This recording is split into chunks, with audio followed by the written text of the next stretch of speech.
Topic name is place of supply for goods and services. ठीक है, ये बहुत ही इंटरेस्टिंग टॉपिक है। इसको मैं 3 पार्ट में डिवाइड कर रहा हूँ।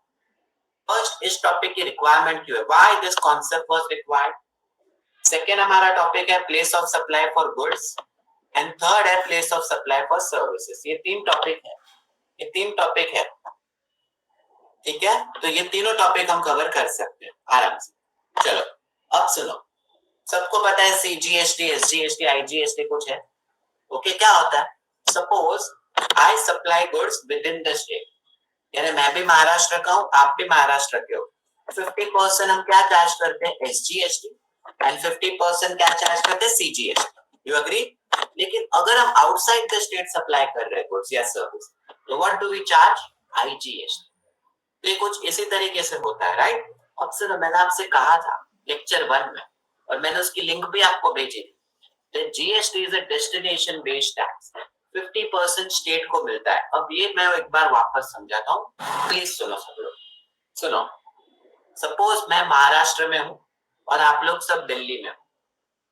ठीक है, मैंने आपको गुड्स सप्लाई किए हैं sorry 1 lakh plus 12% GST. Correct, net value 1 lakh है, and since outside the state है तो आईजीएसटी है 12,000। सो ये आपने मुझे 1 लाख दिया, ये तो मेरा ही पैसा है। आप मुझे आईजीएसटी भी दोगे 12,000। ये आईजीएसटी मैं आपसे कलेक्ट करके गवर्नमेंट को पे, ठीक है, मैं यार ये आईजीएसटी मैंने आपसे कलेक्ट करके गवर्नमेंट को पे कर दिया, आईजीएसटी 12,000। अब सेंट्रल गवर्नमेंट क्या करता है, सेंट्रल गवर्नमेंट क्या करता है आईजीएसटी का, since GST is a destination based tax, central government इसमें से 50% रेवेन्यू, 12,000 में से 50%, 6,000 डेस्टिनेशन स्टेट या कंज्यूमिंग स्टेट को दे देता है। मतलब किसको मिलेगा, ये 6,000 दिल्ली को मिल जाता है। तो इस तरीके से जीएसटी वर्क करता है कि जो भी आप आईजीएसटी पे करते हो, उसमें से पहले 100% 12,000 सेंट्रल गवर्नमेंट को मिल गया, एंड उसमें से 50% वो देता है टू द डेस्टिनेशन स्टेट या टू द कंज्यूमिंग स्टेट, जहां गुड्स कंप्लीट हुए, जहां सर्विस कंप्लीट हुई, वो स्टेट रेवेन्यू अर्न करता है। ठीक है, ये देखो अभी इसी पे टॉपिक पे समझो। अब ये प्लेस ऑफ सप्लाई इसी में हेल्प करेगा टू आइडेंटिफाई कि गुड्स का डेस्टिनेशन कहां हो रहा है, गुड्स का कंजम्पशन कहां हो रहा है। ये एक बार ध्यान से सुनो सब। चलो, प्लेस ऑफ सप्लाई में हमें सिर्फ 2 चीज ध्यान देनी है। First, location of supply, and second हमें ध्यान देना है कि आप लोग आंसर क्या लेते आते हो, प्लेस ऑफ सप्लाई।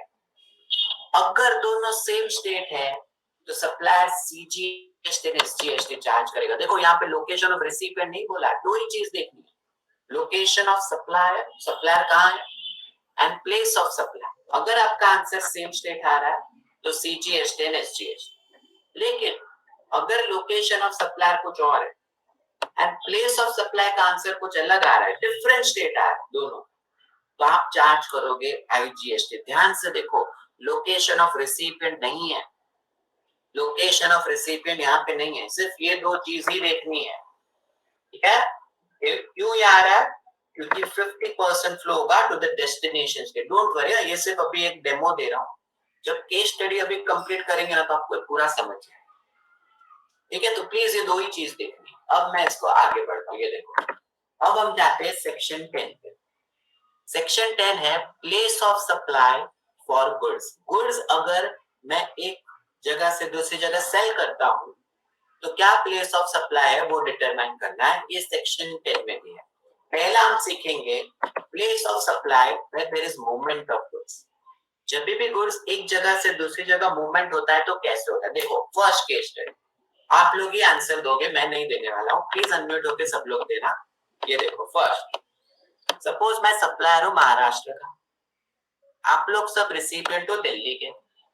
ठीक है, मैंने आपको गुड्स सप्लाई के 10 लाख प्लस 18% जीएसटी। ये देखो मैंने मेरे ट्रक में सामान लोड किया एंड इस ट्रक को आप तक मूवमेंट किया। देखो मूवमेंट हुआ ना गुड्स का, एक जगह से दूसरी जगह, एंड आपको सामान मिल गया। अब मेरा क्वेरी आ रहा है, what shall be the place of supply for movement of goods, which state will earn 50% revenue, कोई बता पाएगा। दिल्ली, महाराष्ट्र। दिल्ली और महाराष्ट्र दो ही ऑप्शन है, तीसरा तो है नहीं। ठीक है, चलो देखो देखो पहला इजीली समझ रही देखो। समझो पहले सेक्शन 10(1)(a) में क्या बोला, अभी भी मूवमेंट होता है गुड्स का, मतलब एक जगह से दूसरी जगह, place of supply shall be the location where the delivery खत्म होती है फॉर द रिसिपिएंट, मतलब जहां भी गुड्स की डिलीवरी खत्म होती है वो स्टेट बन जाता है प्लेस ऑफ सप्लाई। यहाँ पे डिलीवरी कहाँ खत्म हुई, गुड्स कहाँ मिले, दिल्ली में। दिल्ली। गुड्स का डेस्टिनेशन क्या है, दिल्ली। गुड्स का कंजम्पशन कहाँ होगा, Delhi. So which is the destination state, Delhi is the destination state. Okay, so delivery कहाँ टर्मिनेट हुई, Delhi, and place of supply shall be what, Delhi. So जहां पे डिलीवरी खत्म होती है वो स्टेट बन जाता है प्लेस ऑफ सप्लाई। अब मैंने आपको बोला था दो ही चीज देखनी है, पहली लोकेशन ऑफ सप्लाई, क्या है लोकेशन ऑफ सप्लाई, कहाँ का है, महाराष्ट्र। प्लेस ऑफ सप्लाई का आंसर क्या आया, दिल्ली। अलग स्टेट आ गया, अलग स्टेट आ गया तो मैं क्या चार्ज करूंगा यहाँ पे, आईजीएसटी चार्ज करूंगा आपको। ठीक है, मैं आपसे 1,80,000 कलेक्ट करके गवर्नमेंट को पे करूंगा, और इस 1,80,000 में से 50% मतलब 90,000 किसको मिलेगा, डेस्टिनेशन स्टेट, कंज्यूमिंग स्टेट को, मतलब दिल्ली को मिल जाएगा। देखो जो भी प्लेस ऑफ सप्लाई का आंसर आ रहा है, जो भी प्लेस ऑफ सप्लाई का आंसर आ रहा है वो स्टेट रेवेन्यू अर्न कर रहा है, इसीलिए ये टॉपिक बहुत इंपॉर्टेंट है। अगर आपका आंसर महाराष्ट्र आ गया तो महाराष्ट्र को 50% मिल जाएगा, तो दिल्ली आप पे गुस्सा हो जाएगा। इसलिए ये टॉपिक बहुत इंपॉर्टेंट है, रियल लाइफ में सबसे इंपॉर्टेंट ये टॉपिक। ठीक है, एक चलो एक और केस स्टडी करते हैं, अभी भी आप ट्राई करो। देखो इस बार क्या है कि वापस मैं ही सप्लाई, महाराष्ट्र में, आप लोग सब रिसिपिएंट हो दिल्ली के। अब मैं बहुत बड़ा सप्लाई, पिछले ट्रांजैक्शन में तो मैं आपके गोडाउन में आया था ना, अब मैं नहीं आने वाला आपके गोडाउन में, समझे। मैं क्या बोल रहा हूँ, आप लोग अपनी ट्रक भेजो, आप लोग मुंबई आओ, यहाँ से सामान लेके जाओ, बाकी आप लोग जानो। तो आपने क्या किया, आपकी ट्रक मेरे गोडाउन तक भेजी, मैंने तो डोर टू डोर डिलीवरी दे दी, मेरे लिए तो खत्म हो गई, एंड फिर आपको ट्रक लेके चले गए वापस दिल्ली। ये देखो, अब वापस मैं वही क्वेश्चन पूछ रहा हूँ, इस केस में रिसिपिएंट ने मूवमेंट की है, मैंने तो की नहीं, मेरे लिए तो एक्स फैक्टरी प्राइस था। मेरी क्वेरी ये है, what shall be the place of supply इस ट्रांजैक्शन, कोई बता पाए, Delhi only. Delhi Delhi. Why Delhi, So it's a movement of goods, not movement of truck. Movement of goods. जहाँ पे movement of goods खत्म होता है वहाँ पे place of supply होता है। ओके ओके ठीक है, चलो वैसे तो राइट बोला, सही बोला, लेकिन देखो सुनो, देखो सेक्शन 10 में क्या बोला था, what is place of supply. जब भी मूवमेंट होता है, place of supply shall be the location जहां पे डिलीवरी खत्म होती है, बट किसके लिए, रिसिपिएंट के लिए, सप्लायर के लिए नहीं बोला।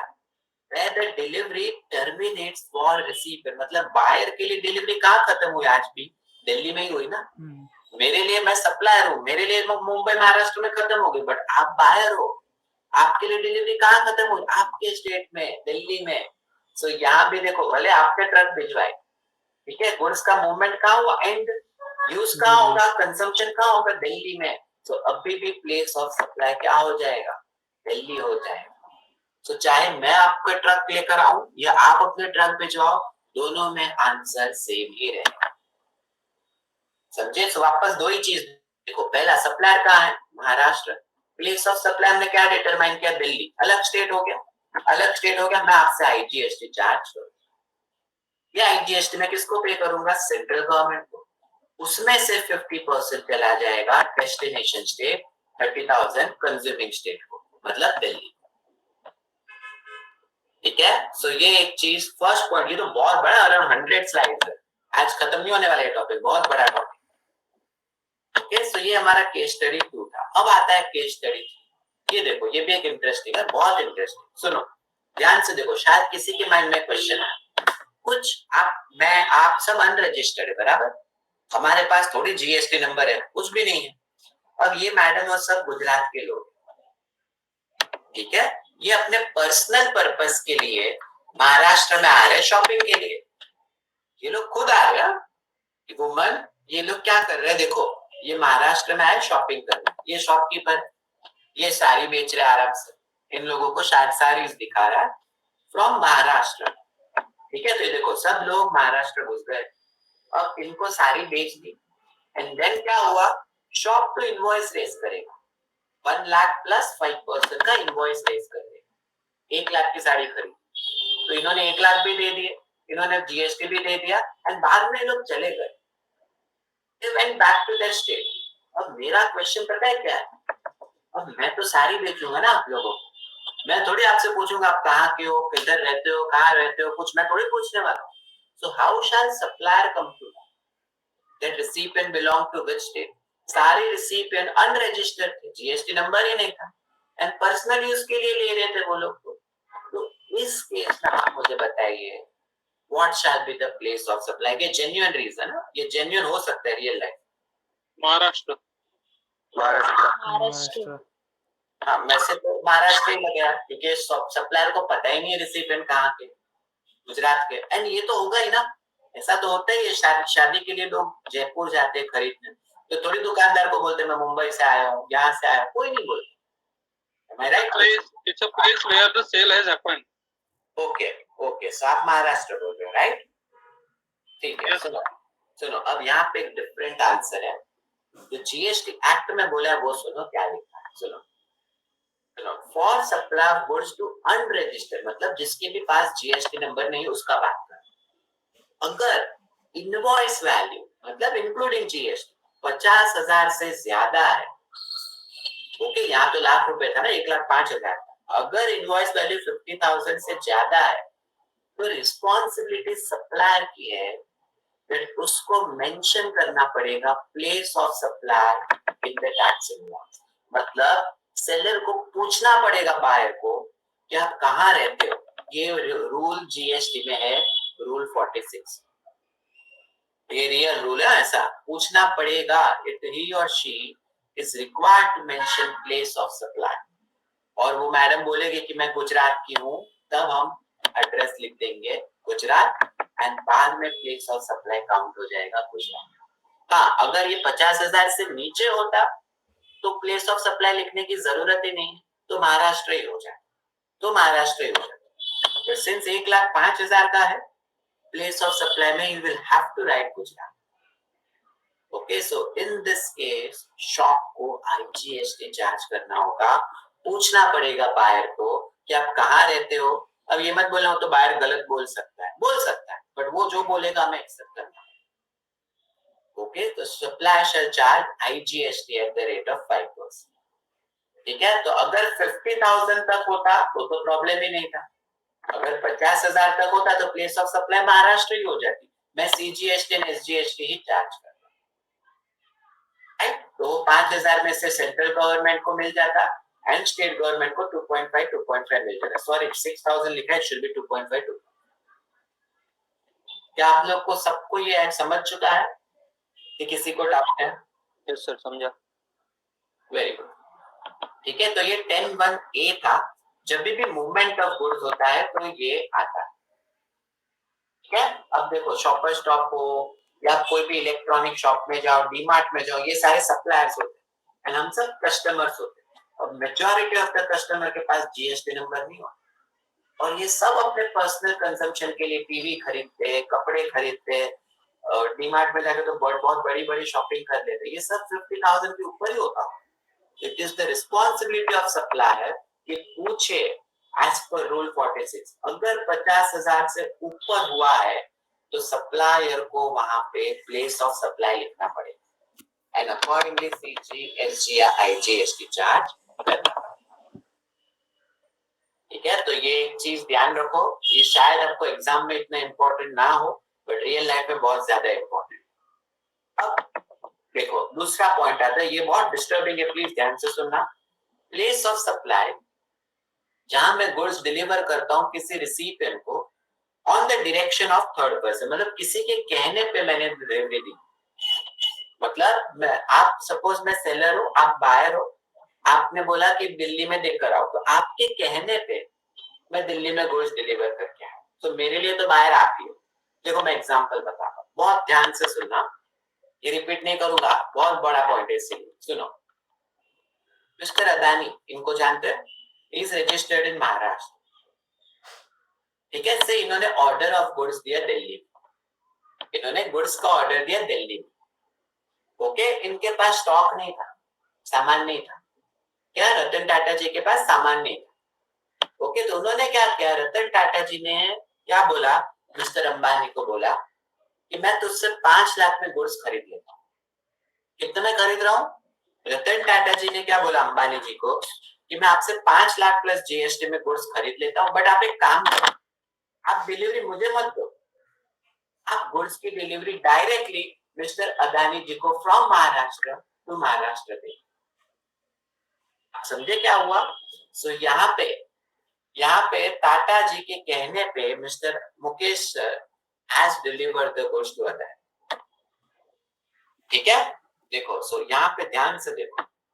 सो इस बार गुड्स सेल किसने किए? मिस्टर मुकेश अंबानी। सो वो सप्लायर हो गए। गुड्स मिले किसको? मिस्टर अदानी, तो वो रिसिपिएंट हो गया। ठीक है, गुड्स महाराष्ट्र से महाराष्ट्र ही घूमे, लेकिन किसके कहने पे घूमे? मिस्टर रतन टाटा। तो ये थर्ड पर्सन। तो अब मिस्टर मुकेश अंबानी क्या करेंगे? गुड्स तो अदानी को दी, but invoice mister Ambani, Mukesh Ambani के लिए बायर कौन है? मिस्टर मुकेश अंबानी को ऑर्डर किसने दिया? रतन टाटा। तो वो तो यार इनवॉइस दिल्ली पे ही रेस है, मतलब मिस्टर रतन टाटा। तो ये क्या हो रहा है, इनवॉइस रेज हुआ दिल्ली पे, बट गुड्स की डिलीवरी हुई महाराष्ट्र में। इसको बोलते हैं बिल्ड टू शिप। इसको क्या बोलते हैं? Billed to ship. तो बिल किसके नाम पे? क्या दिल्ली स्टेट के नाम पे, बट डिलीवरी गुड्स कहाँ हुई है? महाराष्ट्र स्टेट के नाम पे। तो billed to Delhi, ship to Maharashtra. Okay, तो यहाँ पे मिस्टर मुकेश अंबानी सेलर है, सप्लायर है। मिस्टर अदानी जी जिनको गुड्स मिले वो रिसिपिएंट है, एंड जिन्होंने ऑर्डर दिया कि यहाँ पे डिलीवर कर, वो थर्ड पर्सन। अब मेरा क्वेश्चन यहाँ पे आता है, what shall be the place of supply for the tax invoice raised by mister Mukesh Ambani to mister Ratan Tata? तो मिस्टर रतन टाटा क्या होगा प्लेस ऑफ सप्लाई? ये देखो, इनवॉइस रेज हुआ है दिल्ली में, बट डिलीवरी खत्म हुई है कहाँ पे? Mumbai to Mumbai, Maharashtra to Maharashtra. आपको क्या लगता है?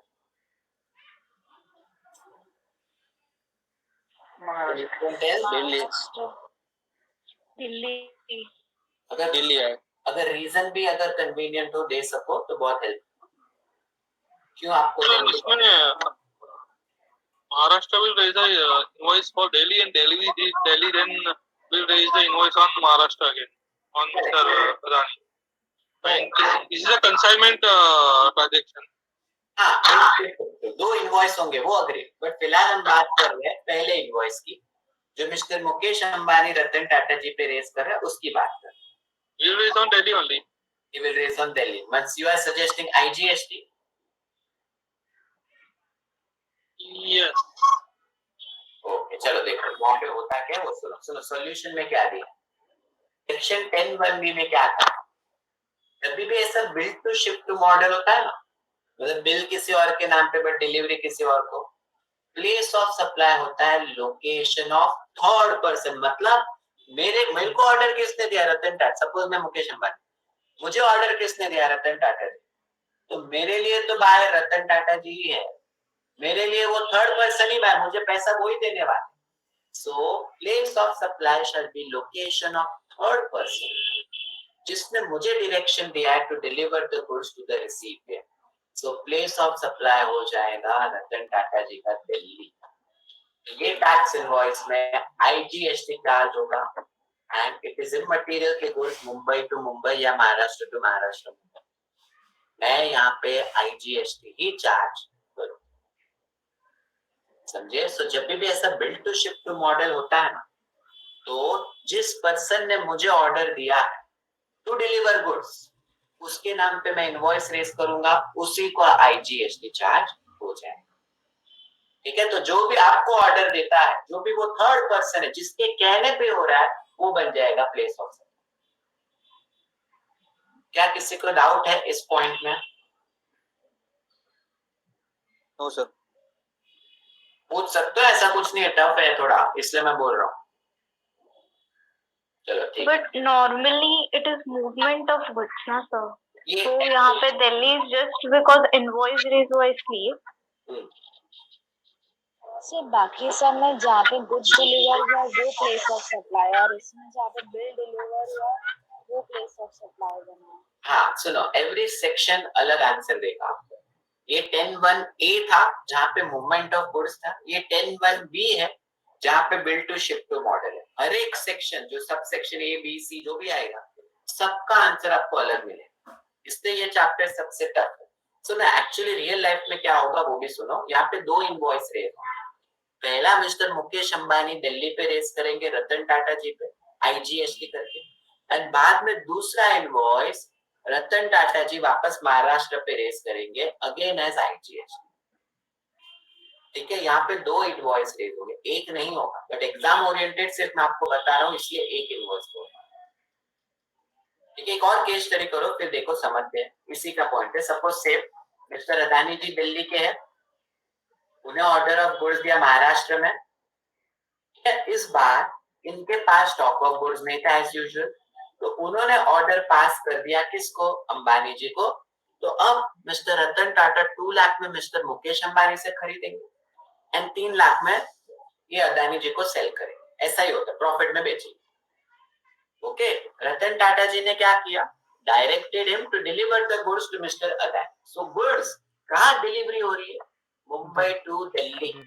देखो मूवमेंट कहाँ हुई है, Mumbai to Delhi, but invoice कहाँ रेज होगा, मुंबई टू मुंबई, यानी महाराष्ट्र टू महाराष्ट्र। ओके, तो ये देखो सप्लायर कहाँ है, महाराष्ट्र में, रिसिपिएंट कहाँ है, दिल्ली में। गुड्स का मूवमेंट हुआ है मुंबई टू दिल्ली।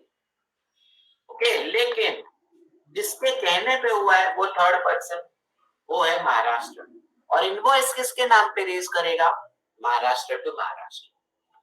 ठीक है, सो बिल हुआ है महाराष्ट्र में, शिपमेंट हुई है दिल्ली में।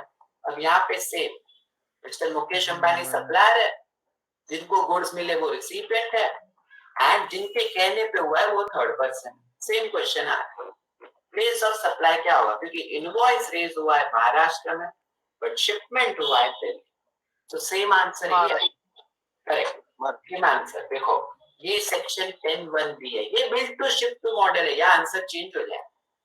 जब भी billed to ship to model होता है, place of supply is what, location of third person. जहां भी वो थर्ड पर्सन बैठा है वो जहां रहता है ना, वो बन जाता है प्लेस ऑफ सप्लाई। ठीक है, जिसके कहने पे डिलीवरी हुई वो बन जाता है, इन शॉर्ट जिसके भी नाम पे आप इनवॉइस बनाओगे ना वो बन जाएगा प्लेस ऑफ सप्लाई।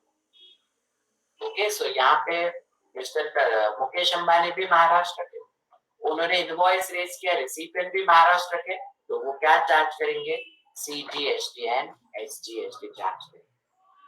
ओके, तो ये देखो मूवमेंट ऑफ गुड्स एक अलग सेक्शन था और ये एक अलग सेक्शन। ठीक है, तो ये बिल्ड टू शिप टू, अगर जब भी आपको एग्जाम में पूछे what is the place of supply, place of supply is the location of the person जिसके नाम पे मैं इनवॉइस बना, जिसके कहने पे मैंने शिपमेंट किया, वो जहां रहता है वो बन जाएगा प्लेस ऑफ सप्लाई। ओके, सो ये प्लीज ध्यान रखो, बिल्ड टू शिप टू में ऐसा मत बोलो जहां डिलीवरी खत्म होगी, वो मूवमेंट ऑफ गुड्स के लिए, जहां पे सिर्फ मैं सप्लायर और आप बायर, 2 ही पार्टी, 3 पार्टी है तो ये आंसर हो जाएगा। ठीक है, अब देखो 10(1)(c), 10(1)(d) देखो, पहले C बाद में करेंगे। Place of supply where the goods are assembled और इंस्टॉल्ड एट साइट, ये क्या कहता है, देखो यहाँ पे गुड्स असेंबली हो रहा है या इंस्टॉल कर रहे हैं। देखो सपोज एक रिसिपिएंट है महाराष्ट्र का, उसने ऑर्डर दिया इस सप्लायर को 1 करोड़ प्लस 18% GST, इसके लिए क्योंकि कुछ प्लांट एंड मशीनरी इंस्टॉल करनी थी at the factory located at Delhi. तो 3 चीज हो गई यहाँ। देखो ये भी कुछ कंफ्यूज है क्या, सुनो, मैं सेलर सप्लायर हूँ महाराष्ट्र, आप लोग सब बायर हो, आप भी महाराष्ट्र के हो, लेकिन मैं आपके लिए फैक्ट्री का इंस्टॉलेशन कहाँ कर रहा हूँ, दिल्ली। मैं आपके लिए फैक्ट्री का इंस्टॉलेशन कहाँ करूंगा, ये देखो ये आपके लिए फैक्ट्री बना रहा हूँ। ठीक है, लेकिन ये जो फैक्ट्री बन रही है वो कौन से स्टेट में बन रही है, फैक्ट्री बनी है Delhi, sorry plant and machinery बना दिल्ली। ओके, अब 1 करोड़ प्लस 18% चार्ज करना। What shall be the place of supply for installation or assembly of goods at site? कौन सा स्टेट 50% रेवेन्यू कमाएगा? देखो मैं आंसर बता, प्लीज सुनो, ये देखो ये 10(1)(d) है सेक्शन। N1D क्या कहता है? जब भी गुड्स असेंबल हो, क्वेश्चन में दिया है कि असेंबल और इंस्टॉलेशन गुड्स, तो प्लेस ऑफ सप्लाई हो जाता है शैल be the location where the goods are assembled or installed. मतलब जहां भी गुड्स को असेंबल किया, जहां भी गुड्स को इंस्टॉल कर रहे हैं, वो स्टेट बन जाता है प्लेस ऑफ सप्लाई। तो इंस्टॉलेशन कहाँ हुआ है? दिल्ली में हुआ है। इट इज इन मटेरियल, आप महाराष्ट्र में रहते हो यार, मैंने आपके लिए प्लांट एंड मशीनरी कहाँ बनाई? दिल्ली में बनाई। सो प्लेस ऑफ सप्लाई बन जाता है दिल्ली, दिल्ली बन जाता है। ठीक है, सो लोकेशन ऑफ सप्लायर है महाराष्ट्र, प्लेस ऑफ सप्लाई है दिल्ली। मैं क्या चार्ज करूंगा? सिंस डिफरेंट स्टेट है, मैं आपसे आईजीएसटी चार्ज करूंगा। ओके, ये आईजीएसटी पे होगा सेंट्रल गवर्नमेंट को, एंड सेंट्रल गवर्नमेंट इसमें से किसको दे देगी? डेस्टिनेशन स्टेट, मतलब जो भी आपका आंसर आता है ना प्लेस ऑफ सप्लाई, उस स्टेट को 50% रेवेन्यू मिल जाएगा। ठीक है, तो अगर आपको क्वेश्चन में मिले असेंबली और इंस्टॉलेशन, तो आपका आंसर क्या होएगा? जहां भी असेंबल किया, जहां भी गुड्स को इंस्टॉल किया, वो स्टेट रेवेन्यू अर्न करने वाला। सो ये असेंबली और इंस्टॉलेशन का था। अब आता है 10(1)। ये भी एक ध्यान से देखना चाहिए, ये कॉमेडी है, वो मैं आपको बताता हूँ, ट्रेजेडी है थोड़ा, सुनो। Place of supply where goods are supplied on board a conveyance. इसका क्या मतलब? बोर्ड अ कन्वेयंस, सुनो मैं आपको समझा। ये देखो ध्यान से सुनना। सपोज मैं सेलर हूँ, ठीक है, ब्लैंकेट्स, पिल्लोज और वो सब कर बेचता हूँ। ओके, मैं कहाँ रजिस्टर्ड हूँ? महाराष्ट्र में। अब मैंने क्या किया? राजधानी ट्रेन बोर्ड की। ठीक है, मैं सेलर हुआ, राजधानी ट्रेन में बोर्ड की। कहां से बोर्ड की है? महाराष्ट्र से। कहां से बोर्ड की है? महाराष्ट्र से। गुड्स कहाँ लोड कर रही है? सारे महाराष्ट्र में इस ट्रेन में लोड कर दिए। For the supply of this, मतलब मैं अब ये ट्रेन में बेचूंगा सबको। आप लोग से आंसर एक्सपेक्ट कर रहा हूँ। सो मैं महाराष्ट्र का हूँ, मैंने ट्रेन कहाँ बोर्ड की है? महाराष्ट्र से, गुड्स भी लोड किए महाराष्ट्र से, एंड अब मैं ये ब्लैंकेट एंड वो सबको बेचूंगा। ये देखो, ये ब्लैंकेट्स है, ये पिलोज है, ये मैं जिनको जिनको चाहिए अब मैं सेल करूंगा, बेचने वाला हूँ सबको, जिनको चाहिए मुझसे आके खरीदना पड़ेगा। ओके, तो एक भाई साहब आए थे, जब ट्रेन पहुंची गुजरात में, महाराष्ट्र से गुजरात पहुंची, तब एक भाई साहब को मैंने 1000 प्लस 18% जीएसटी में बेचा। ठीक है, अब जब ट्रेन आगे पहुंची कहाँ पे? हरियाणा, तब मैंने किसी सेकेंड पर्सन को सेल किया ब्लैंकेट एंड वो फॉर 2000 प्लस 18% जीएसटी। अब जब ट्रेन फाइनली दिल्ली पहुंची, तब किसी थर्ड पर्सन ने खरीदा, उसको मैंने पिलोज बेचे 5000 प्लस 18% जीएसटी। अब मेरा यहाँ पे आप लोगों से क्वेश्चन है, क्या होगा प्लेस ऑफ सप्लाई इस केस में? क्योंकि बायर्स रिसिपेंट अलग अलग स्टेट के, तो क्या हो जाएगा प्लेस ऑफ सप्लाई? कौन सा स्टेट रेवेन्यू अर्न करेगा? कोई दिमाग लगा के आंसर दो। महाराष्ट्र। महाराष्ट्र। क्यों Maharashtra? Sir place of boarding देते ना। और सर जिसको भी सेल कर ले वो अनरजिस्टर्ड होगा ना। वो तो अनरजिस्टर्ड, ऐसा जरूरी नहीं है, ही और शी कैन। ये ट्रेन तो सिर्फ एक एग्जांपल है, एयरक्राफ्ट में भी होता है। ठीक है, सुनो मैं आंसर बताता हूँ, वैसे तो करेक्ट है। सुनो, N1E में क्या कहा है?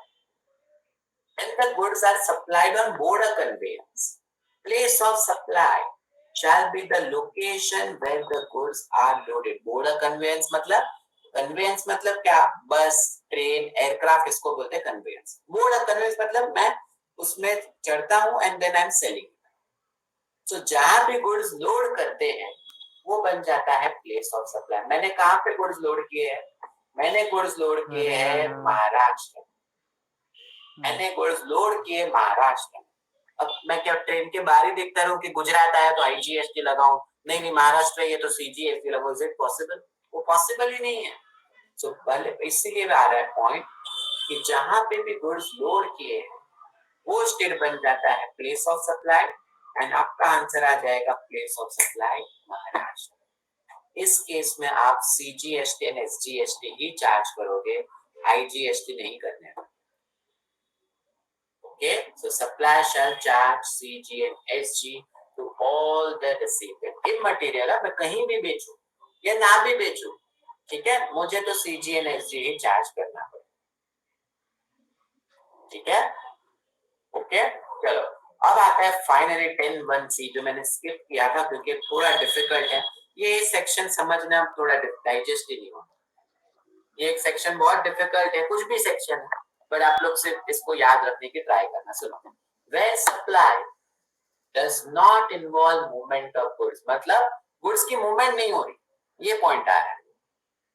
क्या हो रहा है, गुड्स मैंने आपको बेच दी है, बिल बना के दे दिया, बट मैंने मूवमेंट नहीं किया, ठीक है, ये समझा रहा हूँ। ये देखो पॉइंट सुनो, सपोज आप लोग सब रिसिपिएंट हो, बायर हो, महाराष्ट्र के हो, आप लोगों ने मुझे ऑर्डर दिया गुड्स का 1 करोड़ प्लस 12%।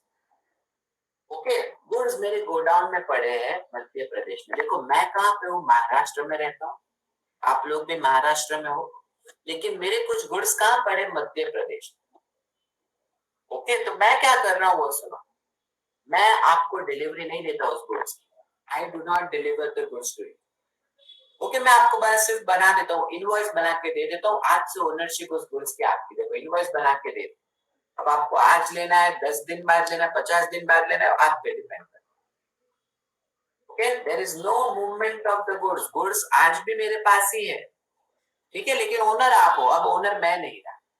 अब यहाँ पे क्वेश्चन आ रहा है, what shall be the place of supply. Goods की मूवमेंट हुई ही नहीं। Goods prior to the sale, where it go down at Madhya Pradesh. Goods after the sale, अब भी मेरे पास ये मध्य प्रदेश, तो क्या होगा? तो देखो एक्ट में क्या 10(1)(c) ने क्या कहा, whenever there is a supply, बेचा मैंने आपको बट मूवमेंट नहीं।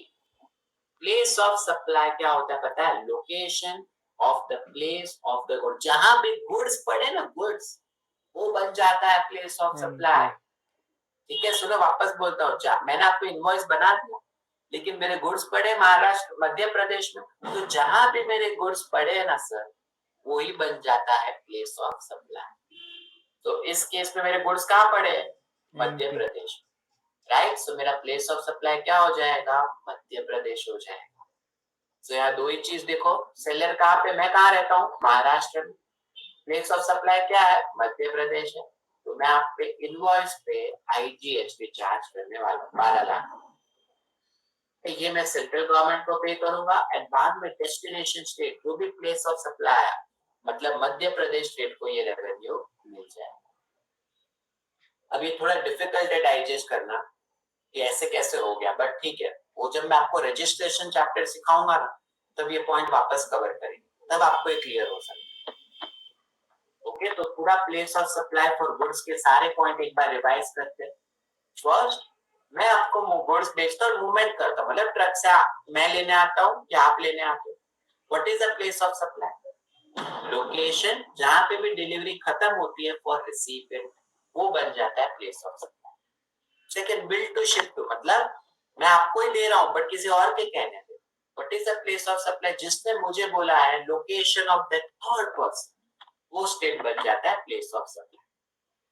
नेक्स्ट सी पॉइंट, जहां पे गुड्स की मूवमेंट ही नहीं हुई, तो क्या अभी डिस्कस किया, what will be the place of supply, जहां भी गुड्स पड़े हैं वो स्टेट बन जाता है प्लेस ऑफ सप्लाई, ठीक है। नेक्स्ट क्या था, इंस्टॉलेशन और असेंबली, मतलब हम दोनों महाराष्ट्र के, बट आपके लिए मैं मशीन इंस्टॉल कर रहा हूँ दिल्ली, तो जहां पे मैं मशीन इंस्टॉल कर रहा हूँ, असेंबल कर रहा हूँ, वो बन जाता है place of supply. And last, loading of the goods, मतलब बॉर्डर कन्वेयंस, बॉर्डर कन्वेयंस होता है, उसमें क्या होता है, location where the goods are loaded on border conveyance. Okay, तो ये हो गया हमारा क्या, प्लेस ऑफ सप्लाई के गुड्स के सारे पॉइंट्स यहाँ पे हमारे कंप्लीट हुए।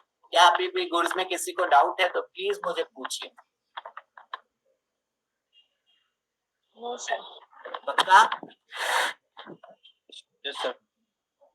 क्योंकि अब हम जाएंगे सबसे डिफिकल्ट सर्विसेज। देखो गुड्स तो मूवमेंट दिखता है, एक जगह से दूसरी जगह हो रहा है, सर्विसेज तो मालूम ही नहीं पड़ती, करेक्ट। तो अब सर्विसेज में कैसे होता है वो समझते हैं। अब हम आते, देखो सेक्शन 10 था गुड्स के लिए, अब सेक्शन 12 है सर्विसेज के लिए, place of supply for services, इसके बारे में समझते हैं। ये देखो section 12(2) place of supply for general service, general service के बारे में पढ़ते हैं। ठीक है, देखो ध्यान से सुनना सब लोग। फर्स्ट, वो place of supply for general, general service मतलब क्या, जैसे ऑडिट करना किसी क्लाइंट का, कंसल्टेंसी करना, professional service, advertising, digital marketing, any kind of general services. ठीक है, इसको बोला जाता है जनरल सॉरी जनरल सर्विस। अब प्लेस ऑफ सप्लाई क्या होता है, देखो पहले मैं आंसर बता रहा हूँ, कुछ भी नहीं समझेगा वो भी बता रहा हूँ, केस स्टडी में सब समझ जाए। ये देखो, अगर मैं आपको जनरल सर्विस दे रहा हूँ और आपके पास जीएसटी नंबर है, मतलब आप रजिस्टर्ड हो GST act, place of supply हो जाएगा क्या, location wherever such recipient is registered, मतलब जहां भी recipient रजिस्टर्ड है वो बन जाएगा प्लेस ऑफ सप्लाई। अभी सिर्फ सुन लो। सेकेंड, अगर मैंने आपको जनरल सर्विस दी लेकिन आपके पास जीएसटी नंबर नहीं, आप अनरजिस्टर्ड, ओके, लेकिन आपने मुझे कोई एड्रेस ऑन रिकॉर्ड दिया, मतलब आधार कार्ड, पैन कार्ड, कुछ भी दिया, तो मेरे पास आ गया ना आप कहाँ रहते हो, तो प्लेस ऑफ सप्लाई बन जाएगा क्या, location of address on record, जो भी वो आधार कार्ड पर एड्रेस रखा है पासपोर्ट पे, वो बन जाएगा प्लेस ऑफ सप्लाई। ओके, लेकिन अगर आप अनरजिस्टर्ड हो, मैंने आपको सर्विस दी, आप मुझे कुछ प्रूफ भी नहीं देते हो कि आप कहाँ रहते हो, address on record is not available, तो क्या हो जाएगा place of supply, place of supply हो जाएगा लोकेशन ऑफ सप्लाई, मतलब जहां भी सप्लाई रजिस्टर्ड है वो। ठीक है, ये सिर्फ सुना होपफुली आपने। अभी मैं सारे केस स्टडीज करूंगा तो आपको ये पूरा क्लियर हो। ये देखो, फर्स्ट सपोज मैं कॉस्ट अकाउंटेंट हूँ, कहाँ रजिस्टर्ड हूँ सर, महाराष्ट्र में हूँ। इस कंपनी के लिए मैं काम करूंगा, ये कंपनी कहाँ रजिस्टर्ड है जीएसटी में, दिल्ली। तो कंपनी के पास जीएसटी नंबर है, बट कौन से स्टेट का, दिल्ली का। अब मैं क्या कर रहा हूँ, मैं जा रहा हूँ ऑडिट करने फ्रॉम महाराष्ट्र टू दिल्ली। सारा काम मैंने दिल्ली में किया, ऑडिट दिल्ली में किया, चेकिंग दिल्ली में किया, इनवॉइस रेस करके आया, एंड मैंने बाद में इनवॉइस रेस किया 50,000 प्लस 18% जीएसटी। क्वेश्चन आ रहा है, क्या मैं सीजीएसटी एसजीएसटी चार्ज करूं या आईजीएसटी चार्ज करूं, ये क्वेश्चन आ रहा है इस केस में।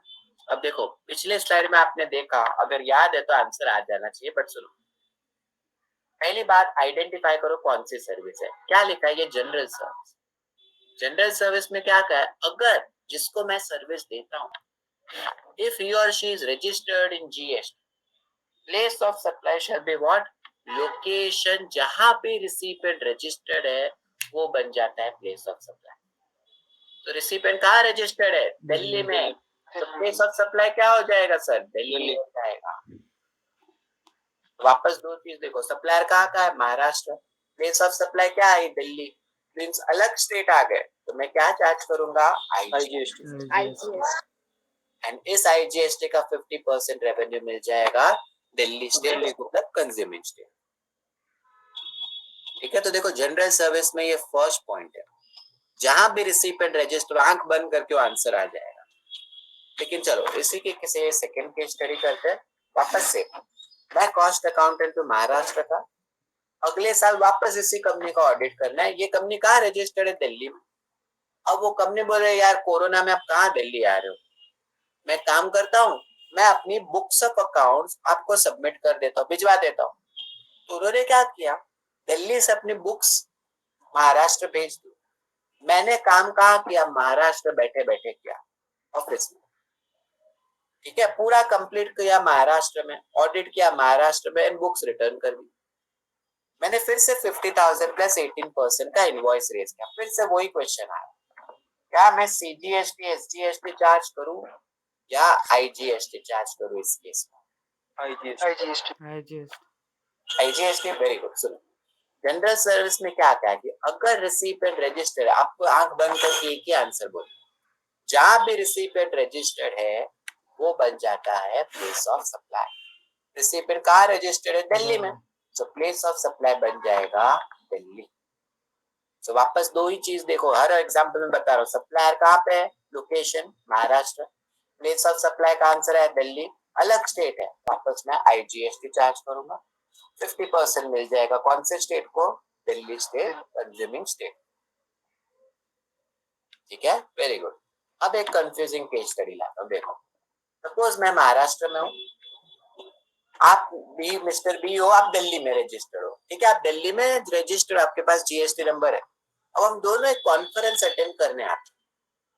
कहाँ है कॉन्फ्रेंस? हुई है गोवा में, कॉन्फ्रेंस हुई है गोवा, ठीक है, वहां भी आप मुझसे क्वेरी पूछने लगे। सो मैंने आपको एडवाइस सब कुछ कहाँ दिया, इन the state of Goa, service कहाँ ली गोवा में, काम कहाँ किया गोवा में किया, पैसे कहाँ लिए गोवा में लिए, सही बात है। मैंने आप पे 50,000 प्लस 18% का इनवॉइस रेज। अब बताओ मैं आप पे CGST करूं ID, और अगर ID बोलोगे तो IGST गोवा या IGST Delhi? IGST Delhi, IGST Delhi, पर पूरा काम तो गोवा में किया, बट रजिस्टर्ड दिल्ली में है ना। because Registered registration in Delhi. Very good, perfect. सुनो यहाँ पे एक्चुअली अगर देखो तो गोवा लगता है, बट वो पॉसिबल नहीं है, सर्विस में थोड़ी मालूम पड़ेगा कहाँ का गोवा में की कि कहाँ भी की। सो इस केस में क्या कहा है कि अगर रिसिपिएंट रजिस्टर्ड है तो सिंपल, बस कुछ भी नहीं देख, place of supply shall be the location जहाँ पे भी रिसिपिएंट रजिस्टर्ड। सिंस रिसिपिएंट कहाँ रजिस्टर्ड है, दिल्ली में, प्लेस ऑफ सप्लाई बन जाता है answer Delhi. It is immaterial की सर्विस गोवा में एक्सचेंज। क्लियर है, वेरी गुड वेरी गुड। अब हम नेक्स्ट केस स्टडी पे जाते हैं, 1 second, sorry next case study देखो, इंपॉर्टेंट है। वापस मैं सप्लायर हूँ, मिस्टर ए, महाराष्ट्र में रजिस्टर्ड हूँ, आप लोग सब रिसिपिएंट हो, मिस्टर बी, ठीक है। इस बार आप लोग अनरजिस्टर्ड हो, आप लोगों के पास GST नंबर नहीं है, हाँ, बट आपने मुझे एड्रेस ऑन रिकॉर्ड दिया है कि आप दिल्ली में हो। मतलब देखो क्या हो रहा है, आप लोग दिल्ली से मेरे ऑफिस में आए महाराष्ट्र में, सारा काम महाराष्ट्र में किया, एक्सचेंज सर्विस महाराष्ट्र में की, एंड मैंने आप पे इनवॉइस रेज कर दिया सिर्फ 50,000 प्लस GST। अब आपने एड्रेस प्रूफ दिया, आधार कार्ड, इलेक्शन कार्ड या सर्टिफिकेट ऑफ इनकॉर्पोरेशन, पासपोर्ट, कुछ भी दिया, सेम कि आप दिल्ली में रहते, कोई भी एक भी चलता है। अब आप अनरजिस्टर्ड रिसिपिएंट को मैं CGST चार्ज करूं कि IGST करूं, वो बताइए। IGST, बाकी कोई?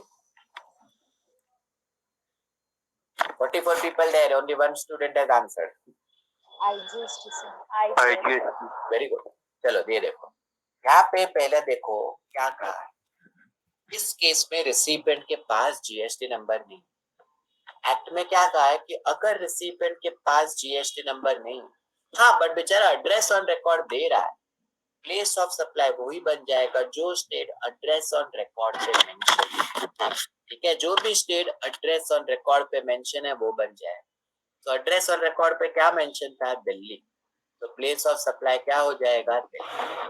वापस दो चीज, supplier Maharashtra, place of supply Delhi, मैं चार्ज करूंगा IGST, डिफरेंट स्टेट है ना, एंड 50% दिल्ली स्टेट को मिल जाएगा।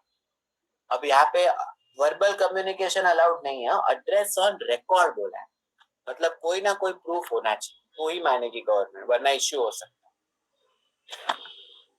ठीक है, चलो वन मोर केस स्टडी सुनो। वापस मैं सप्लायर हूँ महाराष्ट्र का, आप लोग सब रिसिपिएंट हो बट अनरजिस्टर्ड, एंड इस बार आप मुझे कोई प्रूफ भी नहीं देने वाले। मतलब क्या हो रहा है, you people are coming from Delhi to Maharashtra, हमने सर्विस एक्सचेंज की महाराष्ट्र में, चाय पानी पे आप या महाराष्ट्र में, एडवाइस भी दी महाराष्ट्र में, मैंने आप पे इनवॉइस रेज। अब आप तो मुझे बता ही नहीं रहे हो कहाँ क्यों, और चले गए, पेमेंट करके निकल गए। How shall supplier come to know कि आप कौन से स्टेट के कैटेगरी में हो? आप दिल्ली में भी हो सकते हो, हरियाणा, चंडीगढ़, कहाँ के हो, मुझे सपना आने वाला नहीं, पॉसिबल है। तो अब मैं क्या चार्ज करूँ वो मुझे बताएं। CGST चार्ज करूं? परफेक्ट। अब देखो इस बार रिसिपिएंट मतलब आप लोग अनरजिस्टर्ड, ऑल्सो आपने एड्रेस और रिकॉर्ड भी नहीं दिया है, तो place of supply shall be what, location of supplier, मतलब जहां भी सप्लायर रजिस्टर्ड है वो बन जाएगा प्लेस ऑफ सप्लाई, मतलब महाराष्ट्र, प्लेस ऑफ सप्लाई बन जाएगा महाराष्ट्र। ठीक है, तो दो ही चीज देखो, सप्लायर भी महाराष्ट्र, प्लेस ऑफ सप्लाई भी महाराष्ट्र, सेम स्टेट हो गया। मैं क्या चार्ज करूंगा, CGST एंड SGST। ठीक है, इस बार सप्लायर भी महाराष्ट्र का था एंड प्लेस ऑफ सप्लाई भी महाराष्ट्र है, इसलिए CT एंड SG। तो ये हमारा पॉइंट था जनरल सर्विसेज की कैटेगरी का, कि जनरल सर्विस अगर हो तो किस तरीके से होता है। आई होप आपको ये समझ गया हो। एग्जाम में तो दे दिया जाएगा कि जनरल सर्विसेज, तो आपको इजी हो जाए। ठीक है, अगर हर सर्विस के बाद आप मुझे पूछ सकते हो, कोई भी डाउट है तो, ऐसा कुछ भी प्रॉब्लम नहीं है, बट पूछना। ठीक है, चलो अब हम नेक्स्ट सर्विस पे मूव करते हैं। 12.3 place of supply for services in relation to immovable property. ये क्या होता है, ये क्या होता है, सुनो ध्यान से सुनो।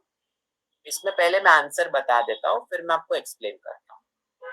Place of supply for services in relation to immovable property, ये क्या होता है वो देखो एक सेकंड।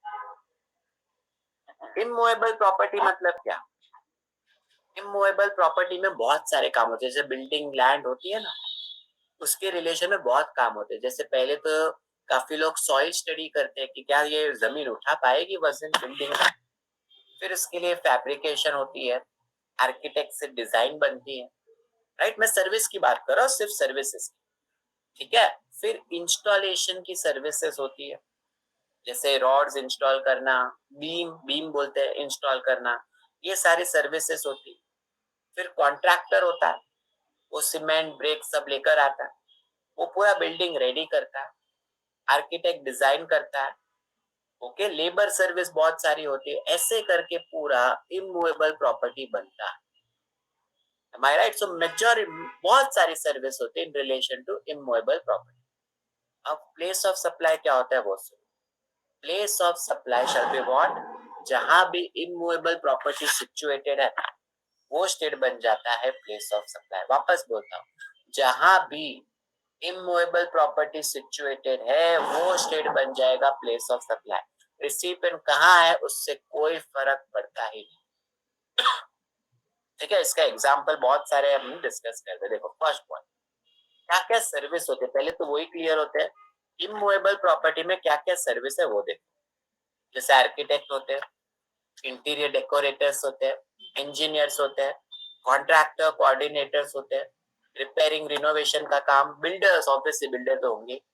सो ये सारे सर्विस होते हैं। ये सिर्फ एग्जांपल है, और भी बहुत सारे, ये सारे एग्जांपल्स है service in relation to immovable property. अब देखो केस स्टडी में, सपोज ये आर्किटेक्ट है, कहाँ रजिस्टर्ड है लेडी, महाराष्ट्र में है।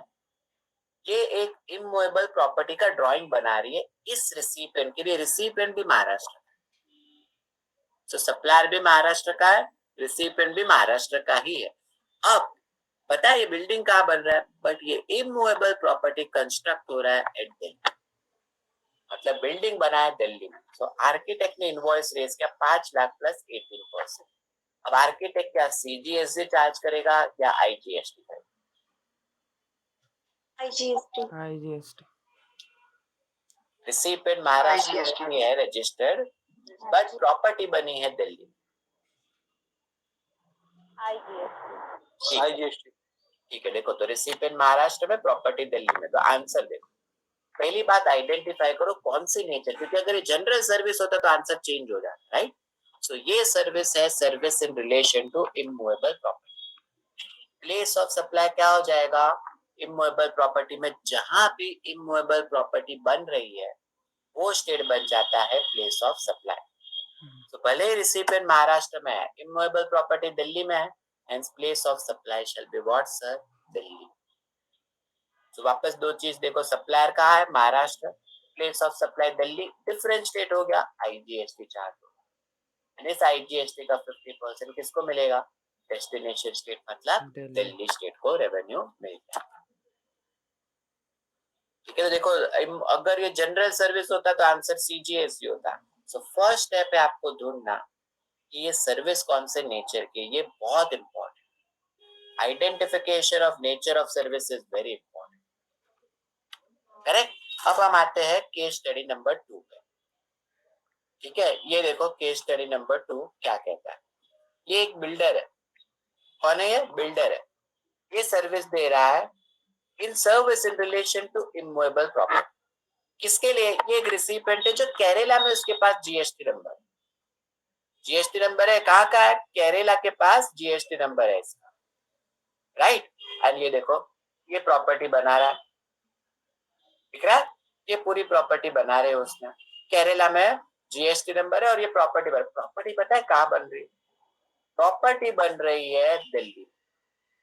तो मैंने जिसको सर्विस दी वो रजिस्टर्ड है केरला में, लेकिन मैं प्रॉपर्टी कहाँ बना रहा हूँ? प्रॉपर्टी बना रहा हूँ मैं दिल्ली स्टेट। अब मैंने आप पे इनवॉइस रेज कर दिया 50,000 प्लस 18%।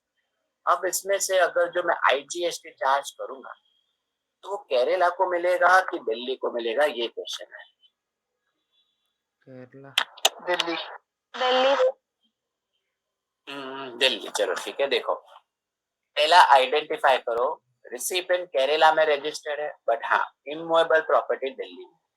सुनो, जो सेक्शन 12(3) में क्या कहा है? पहले तो service in relation to immovable property, place of supply shall be what? Location of immovable property. जहां भी इमूवेबल प्रॉपर्टी सिचुएटेड है वो आपका आंसर होता है।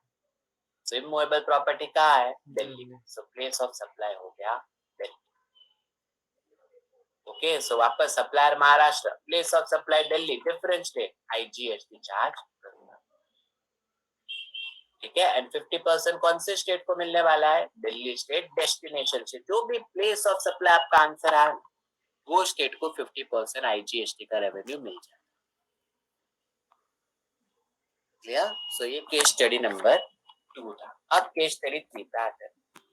सपोज मैं एक इंजीनियर हूँ, महाराष्ट्र में रजिस्टर, मैंने देखो आपको सर्विस दी है, ओके। आप रिसिपिएंट हो महाराष्ट्र के, चाहे रजिस्टर्ड हो अनरजिस्टर्ड हो, वो मेरा पॉइंट नहीं। ये एक बहुत इंटरेस्टिंग केस स्टडी है, देखो ध्यान से। सपोज मैं महाराष्ट्र का और आप भी महाराष्ट्र के हो, शायद आपके पास नंबर है या नहीं है वो जाने दो। मैं आपके लिए प्रॉपर्टी बना रहा हूँ, लेकिन प्रॉपर्टी पता है कहाँ बना रहा हूँ? दुबई, सॉरी यूके में, इंडिया के बाहर बना रहा हूँ। इंडिया में प्रॉपर्टी नहीं है। मैंने 5 करोड़ का इनवॉइस रेज किया। मेरा एक क्वेश्चन है, क्या यहाँ पे सीजीएसटी लगेगा या ये एक्सपोर्ट के डेफिनेशन में बैठता है? एक्सपोर्ट के डेफिनेशन। एक्सपोर्ट की डेफिनेशन। एक्सपोर्ट। एक्सपोर्ट, ओके ठीक है। सुनो, प्लेन रीडिंग पे तो क्या है हमारा कि जहां भी प्रॉपर्टी होती है वो बन जाता है, तो एक्सपोर्ट ही होना चाहिए। M I right? एक्सपोर्ट ही होना चाहिए। बट देखो जीएसटी एक्ट क्या कहता है, प्लीज गुस्सा मत करना। नॉर्मली क्या कहा है कि अगर इमूवेबल प्रॉपर्टी है, प्लेस ऑफ सप्लाई हो जाती है, जहां भी इमूवेबल प्रॉपर्टी सिचुएटेड है वो बन जाती है place of supply. Since immovable property UK में है, इसको एक्सपोर्ट बोलना चाहिए था। शुड हैव बीन लिखा है मैंने, it should have been classified as export. Place of supply UK होना चाहिए था, इसको एक्सपोर्ट के डेफिनेशन में बिठाना चाहिए, राइट। लेकिन देखो एक्ट ने कैसे घुमाया, क्या पता है? प्रोविजो डाल दिया, मतलब एक्सेप्शन। एक्सेप्शन पता है क्या कहता है कि अगर इमूवेबल प्रॉपर्टी इंडिया के बाहर है, देन प्लेस ऑफ सप्लाई पता है क्या बोला है?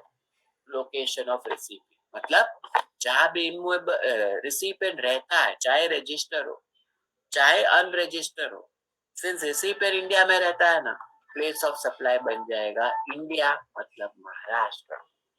इस केस पे भी मुझे सीजीएसटी एंड एसजीएसटी चार्ज करना पड़ेगा। देखो कैसा बना है, इसको एक्सपोर्ट में नहीं बिठाया, इसको एक्सपोर्ट के डेफिनेशन से बाहर कर। Because sir, हाँ बोलिए सर।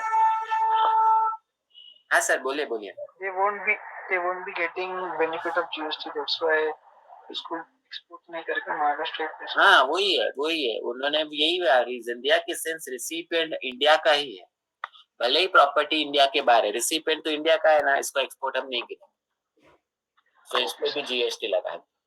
ये गलत है मेरे हिसाब से, इसको एक्सपोर्ट गिनना चाहिए, जीएसटी ने इस पे जीएसटी लगा दिया। सो इस पे 5 करोड़ पे मैं सीजीएसटी एंड एसजीएसटी चार्ज करूँ। बट ये कब आता है? जब भी मैं सर्विस दे रहा हूँ आउटसाइड इंडिया, तो ही ये आता है, वरना नहीं आता। Sorry 1 second, sorry wrong button press.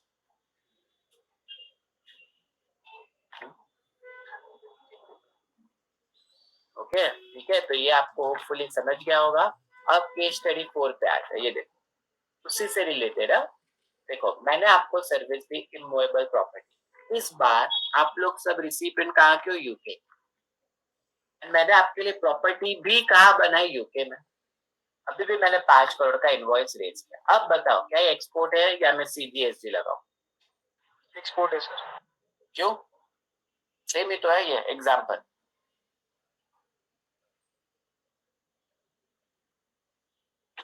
बताओ कोई एक्सपोर्ट बोलेंगे या सीजीएसटी? रेसिपिएंट भी यूके का है ना? Correct, very good.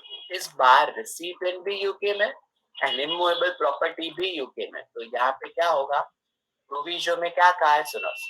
Normally place of supply में क्या कहा है, जहाँ भी इमूवेबल प्रॉपर्टी सिचुएटेड है वही बन जाती है place of supply. Since immovable property UK में है एंड रिसिपिएंट भी यूके में, दोनों ही आउटसाइड इंडिया है, इसीलिए प्लेस ऑफ सप्लाई यूके बन जाएगा। इसको हम एक्सपोर्ट की डेफिनेशन में बिठाएंगे। ठीक है, इस बार प्रॉपर्टी भी यूके में है, रिसिपिएंट भी यूके में है, सिर्फ दोनों ही यूके में है, इसको हम एक्सपोर्ट के डेफिनेशन में काउंट कर लेंगे। They shall not charge GST, right, sir? Zero rate, इस पे जीएसटी नहीं है। Okay. है?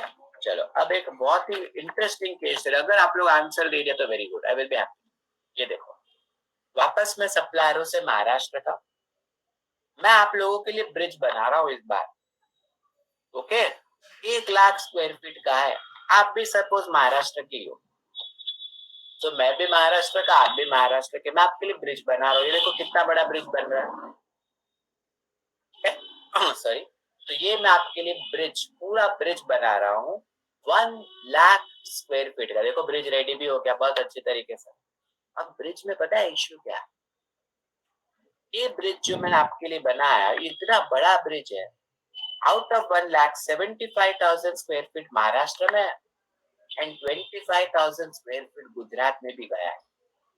यार इतना बड़ा ब्रिज है, 75-25। मैंने तो आपसे पैसे लिए 1 करोड़ प्लस 12% जीएसटी। इस बार क्या हो गया, मैं भी महाराष्ट्र, आप भी महाराष्ट्र, मैंने आपके लिए ब्रिज बनाया जो 75,000 स्क्वायर फीट महाराष्ट्र में था बट 25,000 स्क्वायर फीट गुजरात में भी था। अब मुझे बताओ इस पे सीजीएसटी आएगा, आईजी आएगा, कैसे होगा? कोई ट्राई करना चाहेगा? एनीवन? कोई भी इसको ट्राई कर, सिर्फ सीजीएसटी ओके। तो गुजरात वाला तो बोलेगा मेरे उधर भी तो जगह लिया है 25,000 स्क्वायर फीट, मुझे भी तो कुछ दो, डेस्टिनेशन गुजरात भी तो है।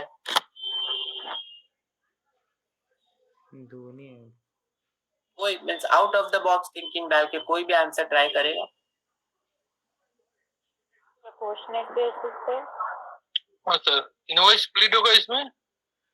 स्प्लिट होगा प्रोपोर्शनेट, ओके वेरी गुड, ठीक है।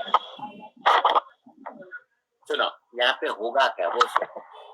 यहाँ पे सेक्शन देखो, मैंने आपको क्या कहा है, जब भी सर्विस होती है relation to immovable property, place of supply क्या होता है, लोकेशन ऑफ इमूवेबल प्रॉपर्टी। अभी इमूवेबल प्रॉपर्टी यार इतनी बड़ी है कि 75,000 स्क्वायर फीट महाराष्ट्र में गया, 25,000 स्क्वायर फीट गुजरात, तो दोनों स्टेट बन गया प्लेस ऑफ सप्लाई, राइट। तो इस केस में क्या करेंगे, तो देखो आंसर का, अगर immovable property more than 1 state में है, place of supply shall be made in each of the state, union territory, in short proportionate, proportion in the value of service separately collected और reasonable base। reasonable basis मतलब क्या, square feet के base, square feet के base पे इसको breakup किया जाए। मतलब सिंस 75% महाराष्ट्र में बना, 75 लाख प्लस सीजीएसटी आ जाएगा एंड 25 लाख प्लस आईजी आ जाएगा गुजरात का, वैसे राइट। तो देखो यहाँ पे क्या होगा, यहाँ पे कैसे मैं इनवॉइस रेज करूँ, मैं 2 इनवॉइस बनाऊंगा यार आप लोगों पे। पहला इनवॉइस बनाऊंगा कैसे, देखो फर्स्ट इनवॉइस मैं लेने वाला तो 1 करोड़ है ना आपसे, तो 75 लाख प्लस सीजीएसटी लगाऊंगा क्योंकि 75,000 square feet Maharashtra. Okay since हम दोनों ही महाराष्ट्र में, प्रॉपर्टी भी महाराष्ट्र में, 75 लाख प्लस सीजीएसटी आ जाएगा। एंड मैं आपके दूसरा बिल बनाऊंगा, दूसरा इनवॉइस 25 लाख प्लस IGST, क्योंकि 25,000 स्क्वायर फीट गुजरात में है, डिफरेंट स्टेट में है, तो वहां पे मैं आपसे IGST चार्ज करने वाला हूं। ओके, तो ये इस तरीके से वर्क करता है। तो जिन्होंने भी प्रपोर्शनेटली कहा वो सही आंसर है, but proportionately in which ratio? In the ratio of square feet. Square feet के बेस पे ये ब्रेकअप होता है। क्या आपको सबको ये समझा? किसी को डाउट है तो प्लीज पॉइंट आउट करना। ठीक है, ओके, तो ये देखो, ये तो अब इजी हो गया। ओके, प्लेस ऑफ सप्लाई का एक रिवीजन करते हैं इमूवेबल प्रॉपर्टी का, कि पहला अगर मैं आपके लिए बिल्डिंग बना और आपके पास GST नंबर है, कोई फर्क नहीं पड़ता उससे, जहां भी इमूवेबल प्रॉपर्टी सिचुएटेड है वही रहता है। मैं आपको सर्विस देता और आपके पास आप अनरजिस्टर्ड हो, GST नंबर नहीं है, क्या फर्क पड़ता है? कोई फर्क नहीं पड़ता। मेरे लिए प्लेस ऑफ सप्लाई क्या आएगा? जहां भी इमूवेबल प्रॉपर्टी सिचुएटेड है वही बन जाता है प्लेस ऑफ सप्लाई। ठीक है, लेकिन मैं सर्विस दे रहा हूं किसी रिसिपिएंट इंडिया वाले को, बट प्रॉपर्टी आउटसाइड इंडिया है, तो क्या बन जाएगा प्लेस ऑफ सप्लाई? लोकेशन जहां पे रिसिपिएंट रहता है वो। Even though immovable property outside India, इसको एक्सपोर्ट नहीं माना जाएगा, इस पे GST लगेगा। ठीक है, लेकिन अगर रिसिपिएंट भी आउटसाइड इंडिया का, प्रॉपर्टी भी आउटसाइड इंडिया की, तो उस केस में इस केस में एक्सपोर्ट ऑफ सर्विसेज काउंट करेंगे, उस पे GST नहीं लगेगा, उस पे GST माफ हो जाएगा। ठीक है, एंड फाइनली क्या है? अगर मैं आपके लिए प्रॉपर्टी बना रहा हूं which is located in more than one state या वन यूनियन टेरिटरी, एक स्टेट से ज्यादा, इतनी बड़ी बनी, तो कैसे होगा? यहाँ पे रीजनेबल बेसिस पे होगा, on the basis of square feet. Square feet के बेस पे आपका आंसर आ जाएगा। ठीक है, तो ये एक समरी था इमूवेबल प्रॉपर्टी की सर्विस के लिए। अब इमूवेबल प्रॉपर्टी में एक और सर्विस है, वो समझते। देखो, accommodation and lodging service in hotel, in guest house, उसका बात करें। देखो, बड़ी बड़ी होटल में है, इस बार मैं कोई होटल बना नहीं रहा हूँ, होटल में रहने जा रहा हूँ, अकोमोडेशन। इस बार मैं होटल की सर्विस नहीं ले रहा हूँ, मैं होटल बना नहीं रहा हूँ, इस बार मैं होटल पे सिर्फ रहने जा रहा हूँ। ठीक है, सो इस बार अकोमोडेशन सर्विस है। जैसे गेस्ट हाउस में हम लोग रुकते हैं गोवा में, करेक्ट, टेंट होता है, कैंप साइट्स बोलते हैं जिसको हम, नेशनल पार्क है, वहां पे हम लोग वहां पे स्टे करते हैं। करेक्ट, ये लोग सब हमें कौन सी सर्विस देते हैं? अकोमोडेशन की सर्विस देते हैं। ठीक है, तो सपोज मैं दिल्ली का, मैं इस हर जगह पे आया महाराष्ट्र में स्टे करने, यहाँ पे ये सप्लायर क्या चार्ज करेगा मुझे? CGST, IGST। एक मिनट, मैं दिल्ली का हूँ, मैं इन सारी जगह पे स्टे करने आया हूँ, रहने आया हूँ, अकोमोडेशन। ये सारी जगह है महाराष्ट्र में। अब ये महाराष्ट्र के सप्लायर मुझे CGST चार्ज करेंगे या IGST करेंगे, ये क्वेश्चन। तो देखो क्या कहा, for the supply of accommodation service in immovable property, place of supply shall be what? Location of immovable property। Same he answer है, मतलब जब भी अकोमोडेशन है, जहां भी अकोमोडेशन मिला, जहां भी immovable प्रॉपर्टी सिचुएटेड है, वो स्टेट बन जाता है place of supply. In short, हमेशा CGST एंड SGST आएगा, IGST आ ही नहीं सकता। जब भी अकोमोडेशन की सर्विस हो तो हमेशा CGST एंड SGST ही आएगा, IGST आने का चांस ही नहीं, क्योंकि आप होटल का है महाराष्ट्र में, अकोमोडेशन होटल में करोगे तो होटल अकोमोडेशन महाराष्ट्र में ही होगा, तो ऑब्वियसली CGST एंड SGST ही आएगा। प्लेस ऑफ सप्लाई हमेशा महाराष्ट्र आएगा। ओके, सो जब भी hotel in always charge CG and SG, it is irrespective whether recipient is registered or not। इसके मैं बताता हूँ एग्जांपल, तो आपको समझेगा। वन बाय वन हम क्लियर करते, सिर्फ एक डेमो दिया मैं आपको। देखो, फर्स्ट केस स्टडी, सपोज एक होटल है ओबरॉय, ठीक है, कहाँ रजिस्टर्ड है? राजस्थान। ये ऑब्वियसली अकोमोडेशन सर्विस देती है 10,000 प्लस GST। अब मैं गोवा में रहता हूँ, रिसिपिएंट, मैं गोवा से आया यहाँ पे जयपुर में, राजस्थान, करेक्ट। मैंने अकोमोडेशन सर्विस, अकोमोडेशन ऑनलाइन तो हो नहीं सकता, मुझे वहां जाना पड़ेगा, सो मैंने अकोमोडेशन सर्विस ली इस होटल में जो है लोकेटेड राजस्थान। अब ये होटल मुझे CGST ऑफ राजस्थान लगाएगा कि IGST लगाएगा, ये क्वेरी आती है। तो देखो एक्ट में क्या, जब भी आप क्वेश्चन पढ़ो और एग्जाम में लिखा है accommodation service for the supply of accommodation service, what is the place of supply? जहां भी अकोमोडेशन मिला, इन शॉर्ट जहां भी इमूवेबल प्रॉपर्टी सिचुएटेड है वो बन जाता है प्लेस ऑफ सप्लाई। तो इमूवेबल प्रॉपर्टी कहाँ है? राजस्थान में, तो प्लेस ऑफ सप्लाई क्या बन जाएगा? राजस्थान। तो सप्लाई यानी होटल भी महाराष्ट्र राजस्थान में, प्लेस ऑफ सप्लाई भी राजस्थान है, तो इस केस में CGST और SGST चार्ज हो जाएगा। ये राजस्थान का CGST लग जाएगा, इररिस्पेक्टिव मैं गोवा का हूँ, दिल्ली का हूँ, चंडीगढ़ का हूँ, महाराष्ट्र कहीं का भी, यहाँ पे मुझे राजस्थान का CG और SG ही चार्ज होने वाला है। ओके, सो जब भी अकोमोडेशन पढ़ो ना तो CG और SG ही आए। करेक्ट। एक और क्या बोले सर इसमें अमाउंट मेंटेन नहीं करना, जैसे लास्ट वाले में सारी प्रोजेक्ट किया था तो 1 लाख बिल हुआ था, तो तभी पूछना था कि ये कौन सी स्टेट से नहीं, इसमें ऐसा नहीं होता। वो देखो हर एक के लिए अलग अलग आंसर है। जो आपने कहा ना वो जनरल सर्विसेज में, यहाँ पे ऐसा नहीं है। यहाँ पे आपका क्या है, इमूवेबल प्रॉपर्टी में आंसर क्या बोला है मैडम? चाहे आप रजिस्टर हो चाहे आप अनरजिस्टर हो, what is the place of supply? जहां भी इमूवेबल प्रॉपर्टी सिचुएटेड है वो बन जाती है place of supply. So since आप अकोमोडेशन इमूवेबल प्रॉपर्टी में ले रहे हो जो कि रजिस्टर्ड है राजस्थान में, यहाँ पे आप रजिस्टर हो कि अनरजिस्टर हो, मैं आपसे CG और SG ही चार्ज करूंगा, वो भी राजस्थान का है।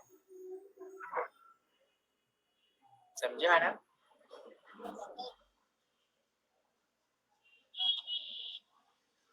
ठीक है, ओके। चलो केस स्टडी 2। अब वापस ये देखो, ये संजय गांधी नेशनल पार्क है, कोई गया होगा जो महाराष्ट्र में है, ठीक है। ये सर्विस देता है अकोमोडेशन इन इमूवेबल कैंप्स होते हैं ना, कैंप्स, वहां पे देता है। अब मैं सपोज केरला का हूँ, मैं इस कैंप में स्टे करने आया हूँ, ठीक है। मैं इस कैंप में, ये नेशनल पार्क का कैंप है, यहाँ पे मैं स्टे करने आया हूँ। मैं यहाँ रहूंगा 1-2 दिन टेंट में, यहाँ पे टेंट की लाइफ, जंगल की लाइफ जीऊंगा, वैसा अकोमोडेशन ही है, करेक्ट। अब यहाँ पे वो मुझसे 25,000 प्लस 18% GST ले रहा है, क्या यहाँ पे वो मुझे CGST चार्ज करेगा या IGST? ये क्वेरी है। बहुत ही सिंपल है, यहाँ पे कौन सी नेचर ऑफ सर्विस है? Accommodation in immovable property. Accommodation in immovable property, place of supply बन जाएगा लोकेशन ऑफ इमूवेबल प्रॉपर्टी, मतलब जहां भी अकोमोडेशन मिला वो स्टेट बन जाता है प्लेस ऑफ सप्लाई। अकोमोडेशन कहाँ मिला? महाराष्ट्र में मिला, सो प्लेस ऑफ सप्लाई क्या हो जाएगा? महाराष्ट्र हो जाएगा। ओके, सो जो नेशनल जो टेंट चला रहे वो भी महाराष्ट्र में, प्लेस ऑफ सप्लाई भी महाराष्ट्र है, तो यहाँ पे क्या चार्ज करेगा? वो CGST and SGST he charge होगा, वो भी महाराष्ट्र। इट इज इररिस्पेक्टिव मैं केरला से हूँ, गोवा से हूँ, रजिस्टर्ड हूँ, अनरजिस्टर्ड हूँ, कोई फर्क नहीं। हेलो क्या सर? सर, अगर अपन रजिस्टर्ड है GST में और अपन होटल वाले को GST नंबर प्रोवाइड करते हैं तो भी CGST IGST लगेगा क्या? तो भी sir it is compulsory hotel वाले को CG एंड SG ही लगाना पड़ेगा। बट सर GST नंबर तो अदर स्टेट का रहेगा ना? तो भी सर, क्योंकि सर्विस वाइज जो होता है आंसर डिफर होता है। प्लेस ऑफ सप्लाई के प्रोविजंस के हिसाब से जहां भी इमूवेबल प्रॉपर्टी सिचुएटेड है वो बन जाती है प्लेस ऑफ सप्लाई। तो इवन आप होटल को दिल्ली का GST नंबर दो, होटल अगर महाराष्ट्र में है तो महाराष्ट्र का CG and SG he charge करेगा। ओके, ठीक है। ओके, अब सुनो, एक केस स्टडी है, बहुत ही इंपॉर्टेंट है, ये देखो, सॉरी, हाँ ये वाली भी आप ट्राई करो आंसर देने का। ये सुनो, बहुत ही अच्छा है। आज एक होटल है, क्या होगा? अब ये अकोमोडेशन सर्विस दे रही है इस receiver in the state of Delhi and Goa at a consolidated sum of 30,000 plus 18%।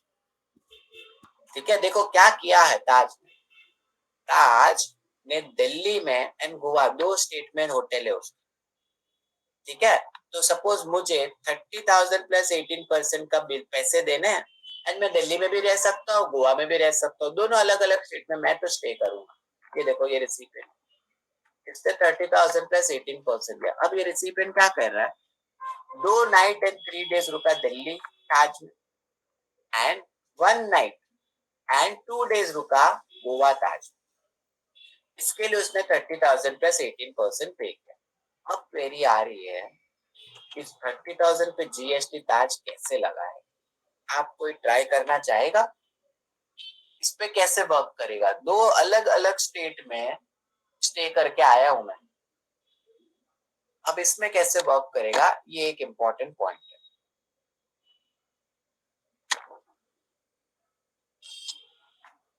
कोई ट्राई करना चाहेगा answer? CGST SGST. CGST SGST इसमें अकोमोडेशन मैंने दिल्ली में भी लिया है, इस पे मैंने अकोमोडेशन गोवा में भी लिया है, मैं दो अलग स्टेट में रहकर आया हूँ। CGST SGST. देखो इस पे कैसे वर्क करेगा प्लीज करो। पहला मेरा आपको ये पॉइंट, आपको एक सेक्शन याद है डिस्टिंक्ट पर्सन करके, जो लेक्चर 1 में हमने पढ़ा था। डिस्टिंक्ट पर्सन मतलब क्या था, मैं जिस जिस स्टेट में मेरे पास ऑफिस प्लेस ऑफ बिजनेस हो, उस स्टेट में मेरे पास जीएसटी नंबर होगा। अब ताज की एक ऑफिस है या एक होटल है दिल्ली में, एक होटल है गोवा में, दो अलग है तो दो अलग जीएसटी नंबर होंगे। दिल्ली का उसका अलग जीएसटी नंबर होगा, गोवा का उसका अलग जीएसटी नंबर होगा। अब सुनो कैसे होगा, मैंने आपको अभी समझाया, जब भी अकोमोडेशन हो, जहां अकोमोडेशन हुआ वो स्टेट बन जाता है प्लेस ऑफ सप्लाई। यहाँ पे अकोमोडेशन मुझे दो स्टेट में मिला है, दिल्ली में भी एंड गोवा में भी, तो यहाँ पे कैसे होता है वो, इसलिए यहाँ पे प्लेस ऑफ सप्लाई दिल्ली भी होगा एंड गोवा भी होगा, बट प्रपोर्शनेट। ये प्रपोर्शन कैसे कैलकुलेट होता है, यहाँ थोड़ी स्क्वायर मीटर, ये कोई कंस्ट्रक्शन थोड़ी है, ये तो अकोमोडेशन। तो प्रपोर्शन कैलकुलेट होगा on the basis of number of nights, I repeat number of nights stayed in each state of the restaurant. हर स्टेट में मैं जितनी रात रुक कर आया हूँ, वो प्रपोर्शन के बेस पे ताज वाला मुझ पे इनवॉइस रेस करे, वो प्रपोर्शन के बेस पे ताज वाला मुझ पे इनवॉइस रेस करे। तो यहाँ पे कैसा है, मैं 2 नाइट दिल्ली में रुक के आया हूँ, एक नाइट गोवा में रुक कर आया हूँ, सो रेशियो इज व्हाट, 2:1। तो कैसे वर्क करेगा, यहाँ पे सप्लाई दो इनवॉइस रेस करेगा। पहला दिल्ली ताज, जो दिल्ली में है उसके पास दिल्ली का अलग जीएसटी नंबर होगा ताज वाले के पास, उसके लिए वो रेस करेगा 30,000 into 2/3, 20,000 plus CGST and SGST of Delhi, क्योंकि 2 नाइट में दिल्ली में रुका हूं, एंड सेकेंड इनवॉइस गोवा का बनेगा, राइट। अब ताज के पास गोवा में दूसरा जीएसटी नंबर होगा, तो वो 10,000 प्लस सीजीएनएसजी ऑफ गोवा चार्ज करेगा, क्योंकि 1 नाइट में गोवा में रुक गया। तो इस बार दोनों बार सीजीएसटी ही आएगा, क्यों, क्योंकि एक जीएसटी नंबर दिल्ली का होगा ताज के पास एंड दूसरा जीएसटी नंबर ताज के पास गोवा का होगा, तो वो अकॉर्डिंगली इनवॉइस चार्ज करेगा। समझा? तो जिस जहां जहां मेरी ऑफिस है वहां मेरे पास जीएसटी नंबर तो होगा ही होगा, राइट। सो सिंस ताज के पास दिल्ली में गोडाउन है, सॉरी दिल्ली में होटल है, तो एक दिल्ली का जीएसटी नंबर, एंड ताज के पास गोवा में एक होटल है, सो गोवा का एक जीएसटी नंबर है, एंड अकॉर्डिंगली दोनों बार वो सीजीएनएसजी ही चार्ज करने वाला। ठीक है, तो ये कौन सी सर्विस हमने पढ़ी, services for accommodation in immovable property, accommodation service पढ़ी। अब आता है थर्ड, ये एक इजी है, place of supply for performance based service. ये मैं आपसे चाहूंगा आंसर, परफॉर्मेंस बहुत सिंपल है, ये होता क्या है वो सुनो। Place of supply for performance based service, section 12 sub section 4 में था। प्लेस ऑफ सप्लाई पता है क्या होता है, place of supply shall be the location wherever the services are actually performed, जहां सर्विस परफॉर्म हुई है, आई रिपीट जहां भी सर्विस परफॉर्म हुई है वो स्टेट रेवेन्यू पाने वाला, वो स्टेट बन जाता है place of supply. It is immaterial, recipient register है अनरजिस्टर है कुछ भी है, कोई फर्क नहीं पड़ता। अब what do mean by performance based service, तो देखो जिससे 6-7 ही है वो मैं आपको दे रहा हूँ। Plastic surgery service, catering service, beauty treatment service, health and fitness service and restaurant service, बस यही 6 सर्विस। ठीक है, beauty treatment and personal grooming and health and fitness दो अलग गिनते, इसलिए मैंने 6 कहा। तो ये 6 सर्विसेज को ही कहा है परफॉर्मेंस बेस्ड सर्विसेज। अगर ये क्वेश्चन में आपको ये 5 या 6 का कुछ पूछे, मतलब ये परफॉर्मेंस, ये जनरल नहीं है, this is performance based service. ठीक है, देखो पहले रेस्टोरेंट एंड केटरिंग दोनों एक जैसे हैं। अब पेट तो खराब होगा तो हेल्थ के बारे में ध्यान देना होगा, तो health and fitness, okay, and इसीलिए beauty treatment and plastic surgery. So ये अकॉर्डिंगली कुछ आप याद रख सकते। सो ये 6 सर्विस है performance based service. What is the answer? जहां भी सर्विस परफॉर्म हुई वो स्टेट बन जाएगा प्लेस ऑफ सप्लाई। देखो केस स्टडी 1, एग्जांपल 1, सपोज एक केटरर है, महाराष्ट्र में रजिस्टर है, ये मैं हूं, ये आप हो, से मिस्टर भी महाराष्ट्र में रजिस्टर। मैं आपको से केटरिंग सर्विस दे रहा हूँ 25,000 प्लस 18। देखो मैं भी केटरर हूँ महाराष्ट्र, आप भी महाराष्ट्र में, मैं आपको केटरिंग सर्विस दे रहा हूँ 25,000 प्लस 18%। लेकिन मैं आपके लिए केटरिंग कहाँ परफॉर्म कर रहा हूँ? आपके एनुअल जनरल मीटिंग में जो हुई थी दिल्ली में। सो केटरिंग सर्विस मैंने कहाँ परफॉर्म की है? दिल्ली में परफॉर्म की है। ये देखो आपके एनुअल जनरल मीटिंग कहाँ हुई? दिल्ली में। वहां पे आपके लिए केटरिंग कर रहा हूँ, सारे आपके लिए फ्रूट्स, ड्राई फ्रूट, जो भी हो, पास्ता पिज्जा सब लेकर आया हूँ, आराम से खा लो आप लोग। ठीक है, इसके लिए मैंने आपसे सिर्फ 25,000 प्लस 18% चार्ज। मेरी आ रही है, मैं आपसे पूछ रहा हूँ, क्या मैं आपको सीजीएसटी चार्ज करूँ क्योंकि हम दोनों महाराष्ट्र के, या आईजीएसटी चार्ज करूँ बिकॉज केटरिंग दिल्ली में? IGST. Very good, IGST charge होगा ना sir, because place of performance is Delhi. Very good, very good. तो फर्स्ट स्टेप देखो, स्टेप वाइज हम लोग करेंगे। पहली बात, नेचर ऑफ सर्विस क्या है? केटरिंग है, मतलब ये कौन सी सर्विस हो गई? Performance based service. Performance based service में क्या कहा है? Very simple, what is the place of supply? जहां भी सर्विस परफॉर्म हुई है वो स्टेट बन जाता है प्लेस ऑफ सप्लाई। तो सर्विस कहाँ परफॉर्म हुई है सर? दिल्ली में, तो प्लेस ऑफ सप्लाई बन जाता है दिल्ली। इट इज इमटेरियल, आप रजिस्टर हो अनरजिस्टर हो कोई फर्क नहीं। तो दो चीज देखो, सप्लायर महाराष्ट्र का है, प्लेस ऑफ सप्लाई दिल्ली का है, डिफरेंट स्टेट है, आईजीएसटी चार्ज होने वाला, आईजीएसटी चार्ज होने वाला है। ठीक है, ओके, वेरी गुड। चलो अब ऐसा एक केस स्टडी देखो, ये एक जिम ट्रेनर, जिम बना था, gym health and fitness, Maharashtra में। ये कौन है? मिस्टर ऋतिक रोशन, ये दिल्ली में रहते हैं, इज रजिस्टर्ड इन दिल्ली। ठीक है, अब क्या हो रहा है? ये health and fitness service perform कर रहे हैं for mister Hrithik for 5 lakh plus 18%। अब ऋतिक दिल्ली से महाराष्ट्र आया, आई रिपीट, ऋतिक दिल्ली से महाराष्ट्र आया है, okay, and health and fitness service perform कहाँ हुई है? महाराष्ट्र में। देखो ये ट्रेनिंग कर रहे हैं, हेल्थ की फिटनेस की ट्रेनिंग कर रहे हैं, एंड ये सारी हुई है जिम ऑफ महाराष्ट्र, सब कुछ महाराष्ट्र में परफॉर्म। क्वेश्चन मैं यही पूछ रहा हूँ, महाराष्ट्र वाला सीजीएसटी लगाएगा कि आईजीएसटी लगाएगा? सीजीएसटी।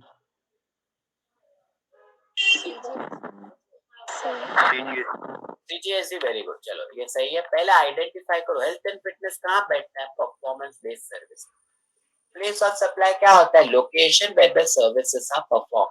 सर्विस परफॉर्म हुई है महाराष्ट्र में, दिल्ली से महाराष्ट्र आया, सर्विस परफॉर्म हुई महाराष्ट्र में, सो प्लेस ऑफ सप्लाई बन जाता है क्या सर? महाराष्ट्र। तो इस केस में सप्लायर भी महाराष्ट्र, प्लेस ऑफ सप्लाई भी महाराष्ट्र, सिंस सेम स्टेट है, मैं सीजीएसटी एंड एसजीएसटी ही चार्ज करूं। समझ गए? ये एक सिंपल सर्विसेज था, परफॉर्मेंस बेस्ड सर्विस। अब हम नेक्स्ट पे आते हैं 12.5, place of supply for service in relation to training and performance appraisal. Training वो मैं समझाता हूँ, परफॉर्मेंस अप्रेजल जैसे इंक्रीमेंट होता है ना, इंक्रीमेंट आजकल तो सुना नहीं होगा, होता नहीं होगा किसी का कोरोना में, बट काफी बड़ी बड़ी ऑर्गेनाइजेशन होती है सर। वो हाँ 12 4 में आपने 6 सर्विसेज बताया, कौन सा? Catering, beauty and personal grooming, health and fitness और कौन सी थी? ये ले, वो तो पीपीटी आ जाएगा सर, 1 सेकंड, ये वाली restaurant catering, surgery health and fitness, beauty treatment and plastic surgery. Okay okay ठीक है, अब देखो ट्रेनिंग एंड परफॉर्मेंस अप्रेजल की सर्विस के बारे में डिस्कशन करते हैं। ट्रेनिंग तो मैं समझा, तो परफॉर्मेंस अप्रेजल मतलब क्या? बड़ी बड़ी ऑर्गेनाइजेशन में आप अगर आपको इंक्रीमेंट करना होता है ना एम्प्लॉइज का, तो एक थर्ड पार्टी यानी किसी को बुला के आपका परफॉर्मेंस इवैल्यूएशन होता है। वो बड़े बड़े ऑर्गेनाइजेशन देते हैं परफॉर्मेंस अप्रेजल, परफॉर्मेंस इवैल्यूएशन करते हैं, फिर आपका इंक्रीमेंट होता है। तो एम्प्लॉयर नहीं करता, कोई थर्ड पार्टी आके करके जाता है, उसको बोलते हैं। ठीक है, मैं समझाता हूँ, सुनो। पहले ट्रेनिंग सर्विस समझते हैं। ट्रेनिंग कौन सी? योगा होती भी ट्रेनिंग, कराटे, मार्शल आर्ट्स भी एक ट्रेनिंग ही कहा जाता है। वर्कर्स एंड एम्प्लॉयज को अगर आप कुछ नई टेक्निक सिखाते हो, उसको भी ट्रेनिंग कहा जाता है। डांस ऑब्वियसली ट्रेनिंग, म्यूजिक की ट्रेनिंग होती है। कोई भी एक्ट या प्रोसेस जिससे आपको टीचिंग और लर्निंग होती है to required level of skill and knowledge, आपका कुछ एनहेंस होता है, उसको कहा जाता है ट्रेनिंग। कोई भी एक्ट या प्रोसेस जिससे आपकी स्किल या नॉलेज एनहेंस होती है, उसको कहा जाता है ट्रेनिंग। ठीक है, तो ये सिर्फ एग्जांपल है, और भी बहुत सारी होती है। अब इसमें क्या कहा है वो सुनो। देखो ये एक कॉम्बिनेशन है जनरल सर्विसेज का, वो सुनो। अगर मैंने आपको ट्रेनिंग सर्विस दी या परफॉर्मेंस अप्रेजल की सर्विस दी, और अगर आप जिनको सर्विस दी उनके पास जीएसटी नंबर है, रजिस्टर्ड है, तो पता है क्या क्या है? सेम जनरल सर्विस का जहां भी रिसिपेंट रजिस्टर्ड है वो बन जाता है place of supply. So suppose हम दोनों महाराष्ट्र, लेकिन मैं आपको ट्रेनिंग दे रहा हूँ दिल्ली में, it is in material. Since आप महाराष्ट्र में रजिस्टर्ड हो, मैं सर आपको सीजीएसटी ही चार्ज।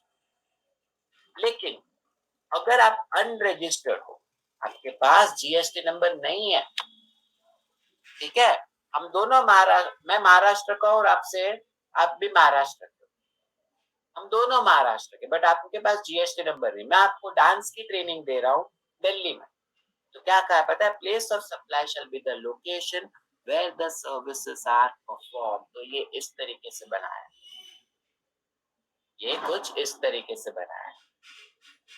ये कॉम्बिनेशन है परफॉर्मेंस बेस्ड सर्विसेज का, जो हमने 12-4 में पढ़ा, और जनरल सर्विस। ओके, तो देखो अभी इसकी केस स्टडी करवाता हूँ तो बहुत इजी हो जाएगा। केस स्टडी 1, सपोज मैं मिस्टर ए हूँ, मैं ट्रेनर हूँ, ट्रेनर सिखाता हूँ लोगों को, कुछ बिजनेस की ट्रेनिंग देता हूँ। तो मैं महाराष्ट्र में रजिस्टर्ड हूँ, आप लोग सिर्फ रिसिपेंट तो दिल्ली में रजिस्टर्ड हो। ठीक है, कंपनी हो आप, दिल्ली में रजिस्टर्ड हो, कंपनी ने अपने एम्प्लॉयज महाराष्ट्र में भिजवाए। मैंने बिजनेस कोचिंग सर्विसेज दी इस कंपनी को 25,000 प्लस 18% जीएसटी। देखो कंपनी ने सारे अपने एम्प्लॉयज मेरे वहां पे भेज दी। ठीक है, मैं अपने सारे एम्प्लॉयज को बिजनेस कोचिंग, बिजनेस ट्रेनिंग की सर्विस दे रहा हूँ, दी महाराष्ट्र में, राइट। लेकिन कंपनी दिल्ली में रजिस्टर्ड है। बिजनेस कोचिंग सर्विस आप परफॉर्म इन महाराष्ट्र। अब एज ए सप्लायर मैं सीजीएसटी चार्ज करूं क्योंकि मैंने कोचिंग सर्विस महाराष्ट्र में, या मैं आईजीएसटी चार्ज करूं क्योंकि कंपनी दिल्ली में रजिस्टर्ड है? क्या आंसर होगा?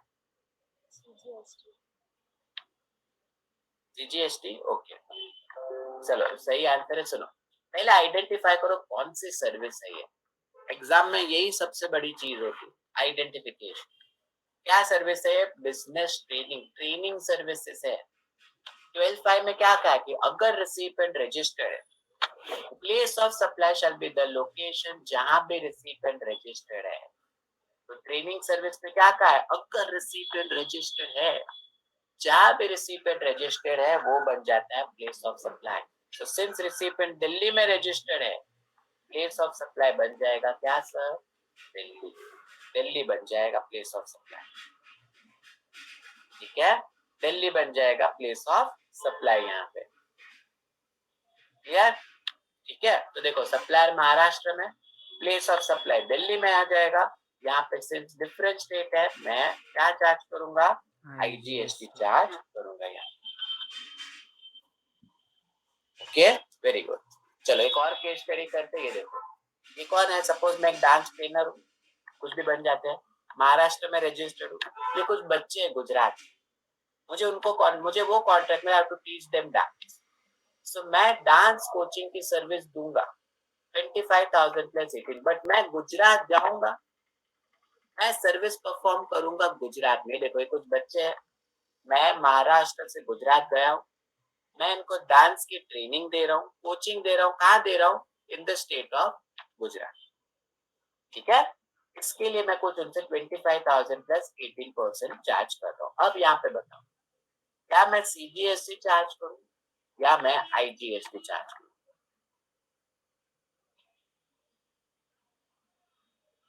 बोलो, मैं पूछूंगा। वेरी गुड, चलो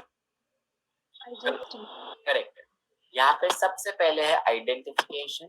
डांस कोचिंग मतलब क्या? मतलब ये एक ट्रेनिंग सर्विस।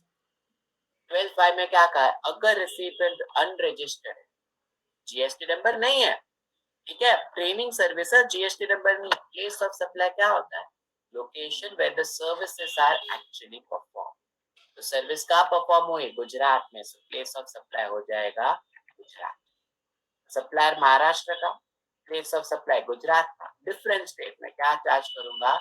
आईजीएसटी। ट्रेनर नहीं, डांस ट्रेनर होना चाहिए। मैं यहाँ पे आईजीएसटी चार्ज करने वाला हूँ। तो देखो देखो, ये एग्जाम में आपको स्टेप याद रखना है। पहला तो सर्विस ढूंढो कौन सी, फिर सेकंड ढूंढना है कि चाहे रिसिपिएंट रजिस्टर है कि अनरजिस्टर है, अकॉर्डिंगली आपका आंसर चेंज हो, ठीक है। तो ये चीज ध्यान रखो। अब आता है 12 सबसेक्शन 6। देखो एक नहीं sir, admission to an event या एडमिशन टू अ पार्क, ये क्या होता है? एडमिशन टू एन इवेंट या एडमिशन टू अ पार्क, बहुत सारी इवेंट होती है। देखो कौन से, जैसे कल्चरल इवेंट, आप टिकट खरीदते हो, कोई भी इवेंट जहाँ आप टिकट खरीद के एंट्री लेते हो, जैसे मूवी देखने गए, वो एक एंटरटेनमेंट इवेंट हुई। कोई साइंटिफिक इवेंट देखने गए, कोई एजुकेशन इवेंट में, आईपीएल स्पोर्ट्स इवेंट आप टिकट खरीद के देखने जाते हो मैच, आर्टिस्टिक इवेंट, या फिर आप सर्कस मूवीज देखने जाते हो, टिकट खरीद के एंट्री लेते हो। कोई भी ऐसी इवेंट जहाँ आप टिकट खरीद के एडमिशन लेते हो, वो यहाँ पे कवर है by way of admission to an event और पार्क। क्या होता है place of supply? Place of supply shall be the location where the event is actually, समझा? Place of supply shall be the location where the event is actually, जहां भी event हो रही है वो स्टेट बन जाएगा प्लेस ऑफ सप्लाई। मतलब सपोज मैं दिल्ली का हूँ, मैं मुंबई में आईपीएल देखने आया, टिकट मुंबई में ली, मैच मुंबई में देखा, एंट्री मुंबई में मिली, तो जहां भी मुझे इवेंट अटेंड करने मिल रहे, मुंबई में देख रहा हूँ, मुंबई से देख रहा हूँ, तो प्लेस ऑफ सप्लाई हमेशा मुंबई बनेगा। जब भी देखो यहाँ एडमिशन वर्ड होता है ना, हमेशा सीजीएसटी एसजीएसटी किया है। Impossible to IGST, impossible. जब भी एडमिशन हो, जैसे वो admission to hotel immovable property था ना, वहां भी सीजीएसटी था, वैसे ही सेम अगर मैं दिल्ली से मुंबई आया हूँ तो मुंबई वाला आईपीएल मुझे सीजीएसटी ही लगा। इसका केस स्टडी करते हैं, देखो सपोज आईपीएल है सप्लायर महाराष्ट्र में, ठीक है, आईपीएल मैच हो रही है महाराष्ट्र में, ओके। एक अब मैं मैच देखने आया हूँ गोवा से, मैं गोवा से महाराष्ट्र गया, वहां पे ये 5,000 प्लस 18% की टिकट खरीद ली और इस आईपीएल का मैं मैच देख रहा हूँ, ठीक है। मैच कहाँ देख रहा हूँ मैं? महाराष्ट्र में देख रहा हूँ, करेक्ट। अब आईपीएल वाला जिसने टिकट बेची, मुझे सीजीएसटी लगाएगा या फिर आईडी लगाएगा? मैं बोलूंगा मैं गोवा का हूँ, आईडी लगा, ऐसा करेगा या सीजीएसटी लगाएगा? ये सुनो क्या कहा, कौन सी सर्विस है? एडमिशन टू आईपी, मतलब एडमिशन टू स्पोर्ट्स सर्विस है। यहाँ पे क्या कहा है 12 सबसेक्शन 6 ने? Place of supply for admission to an event shall be what? Location where the event is actually held. जहां भी इवेंट हो रही है वो बन जाता है place of supply. Since IPL event हो रही है महाराष्ट्र में, प्लेस ऑफ सप्लाई हो जाएगा क्या सर? महाराष्ट्र, ठीक है। आईपीएल भी महाराष्ट्र, प्लेस ऑफ सप्लाई भी महाराष्ट्र। हमेशा एडमिशन वर्ड पढ़ो, सीजीएनएसजी ही आने वाला, सीजीएनएसजी ही आएगा, आईजीएसटी आईडी। एक और केस स्टडी देखते हैं, ये देखो सपोज एक सर्कस हो रहा है महाराष्ट्र में हो रहा है। अब मुझे सर्कस देखने का बहुत था वैसे, तो मैं गुजरात से महाराष्ट्र आता हूँ सर्कस देखने। मैंने 500 रुपीज प्लस 18% जीएसटी की टिकट खरीदी और इस सर्कस में मैंने एंट्री ली टू गेट एंटरटेनमेंट इवेंट। ये एंटरटेनमेंट इवेंट हुई ना, इस सर्कस की मैंने एंट्री ली। अब यहाँ पे क्वेरी आ रही है कि सर्कस वाला मुझे सीजीएसटी लगाएगा या आईजीएसटी लगाएगा। पहला आइडेंटिफाई करो क्या है। एडमिशन बोर्ड लिखा, तो ये कौन सी सर्विस है? एडमिशन टू एन इवेंट की service. Admission to an event की सर्विस क्या हो जाएगा? Place of supply shall be the location where the event is held. जहां पे इवेंट हेल्ड हुई वो बन जाए। तो इवेंट कहाँ हुई है? सर्कस कहाँ हो रहा है? महाराष्ट्र में। तो प्लेस ऑफ सप्लाई क्या हो जाएगा? महाराष्ट्र हो जाएगा। ओके, सो यहाँ पे भी सेम, सर्कस भी महाराष्ट्र में। मैं सर्कस देखने कहाँ गया हूँ? महाराष्ट्र में। तो यहाँ पे हमेशा सीजीएनएसटी ही आएगा, आईजीएसटी कभी भी नहीं। प्लीज मुझे बताया क्या इसमें किसी को डाउट है, वरना मैं नेक्स्ट केस स्टडी पे जाऊँ। सॉरी, प्लीज बताइए। No doubt sir. No doubt, very good. कोई हो तो प्लीज पूछना, इसमें नथिंग टू हाइड, ऐसा कुछ भी नहीं। देखो अब एडमिशन टू एन इवेंट हुआ। अब आता है नेक्स्ट पॉइंट, सुनो। 12 subsection A, service by way of transportation of goods. मैं आपको गुड्स ट्रांसपोर्टेशन की सर्विस दे रहा हूँ। मैं ओनर नहीं हूँ गुड्स का, वो गुड्स का ओनर कोई और ही है। मैं तो खाली ट्रांसपोर्टर हूँ, एक जगह से दूसरी जगह गुड्स की मूवमेंट करता हूँ, वैसा बनता हूँ। तो देखो गुड्स मूवमेंट अलग अलग तरीके से। वेसल यानी पानी, वेसल बोलते शिप। मैं आपके गुड्स एक जगह से दूसरी जगह वेसल से भी मूवमेंट कर सकता हूँ, पानी से। करेक्ट है, मैं वेसल से आपके गुड्स वन स्टेट से दूसरे स्टेट ऐसे मूवमेंट कर सकता हूँ। फिर दूसरा मोड कौन सा है गुड्स का? ट्रांसपोर्ट का। तो मैं आपके गुड्स एयरक्राफ्ट से भी मूव कर सकता हूँ। अगर आपको अलग जगह पे गुड्स पहुंचाना है तो एयरक्राफ्ट से भी मैं गुड्स ट्रांसपोर्ट कर सकता हूँ। तो ये aircraft is also mode of transportation. Correct. फिर रेगुलर मैं आपके गुड्स ट्रक से मूवमेंट करके देता हूँ रास्ते में, या रेलवे से कर देता हूँ, रोड या रेलवे से। तो ये सारे मोड ऑफ ट्रांसपोर्ट है, अलग अलग mode of transport. Am I right? अब सुनो इसमें क्या लिखा है। Supply of service provided by way of transportation of goods including mail और कुरियर। यानी कुरियर करो तो भी ये आंसर है।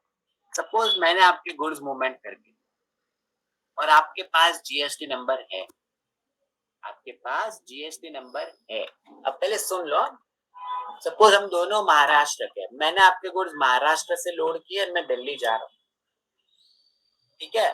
सिंस आप महाराष्ट्र में रजिस्टर्ड हो, place of supply shall be the location where the recipient is registered. जहां पे रिसिपिएंट रजिस्टर्ड है वो बन जाएगा प्लेस ऑफ सप्लाई।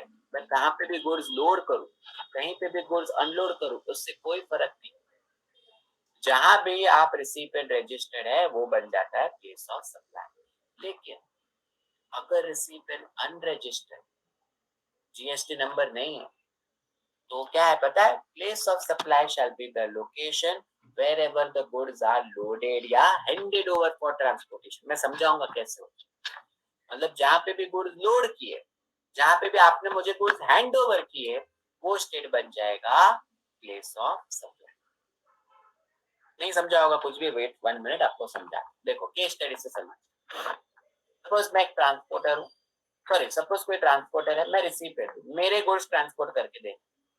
सो ये ट्रांसपोर्टर महाराष्ट्र से आया मेरे गोडाउन तक, मेरे गुड्स कहाँ लोड हुए? महाराष्ट्र में, एंड मैं रजिस्टर हूँ महाराष्ट्र में। Goods loaded at Maharashtra. ये देखो ये ट्रांसपोर्टर आया, मेरे गोडाउन तक आया, मेरे ऑफिस तक आया, ठीक है। एंड गुड्स भी कहाँ लोड किए हैं? महाराष्ट्र में। मैं भी कहाँ रजिस्टर्ड हूँ? महाराष्ट्र में रजिस्टर्ड, ठीक है। एंड देखो गुड्स की मूवमेंट हुई, एंड गुड्स गए हैं कहाँ पे सर? दिल्ली में। सो गुड्स अनलोड हो रहे दिल्ली में। अब ये ट्रांसपोर्टर मुझे सीजीएसटी चार्ज करेगा या आईजीएसटी चार्ज करेगा, ये क्वेश्चन यहाँ पे आया। तो देखो सॉल्यूशन, यहाँ पे रिसिपिएंट सबसे पहले रजिस्टर, मैं रजिस्टर हूँ ना रिसिपिएंट, ठीक है। तो क्या कहा है? Place of supply. जब भी सर्विस में आपको देता हूँ transportation, place of supply shall be what? the location where the recipient is registered in GST. It is immaterial कि कहीं से भी goods load हो, कहीं पे भी goods unload हो, कोई फर्क नहीं पड़ता. Since मैं registered हूँ महाराष्ट्र में, place of supply बन जाएगा महाराष्ट्र. So transporter कहाँ registered है? महाराष्ट्र. Recipient भी महाराष्ट्र में registered है, same state है. यहाँ पे चार्ज हो जाएगा CGST एंड SGST चार्ज हो जाएगा. ठीक है, तो देखो हर एक का आंसर चेंज हो रहा है, हर एक में आंसर, हर सर्विस में आंसर चेंज हो रहा है.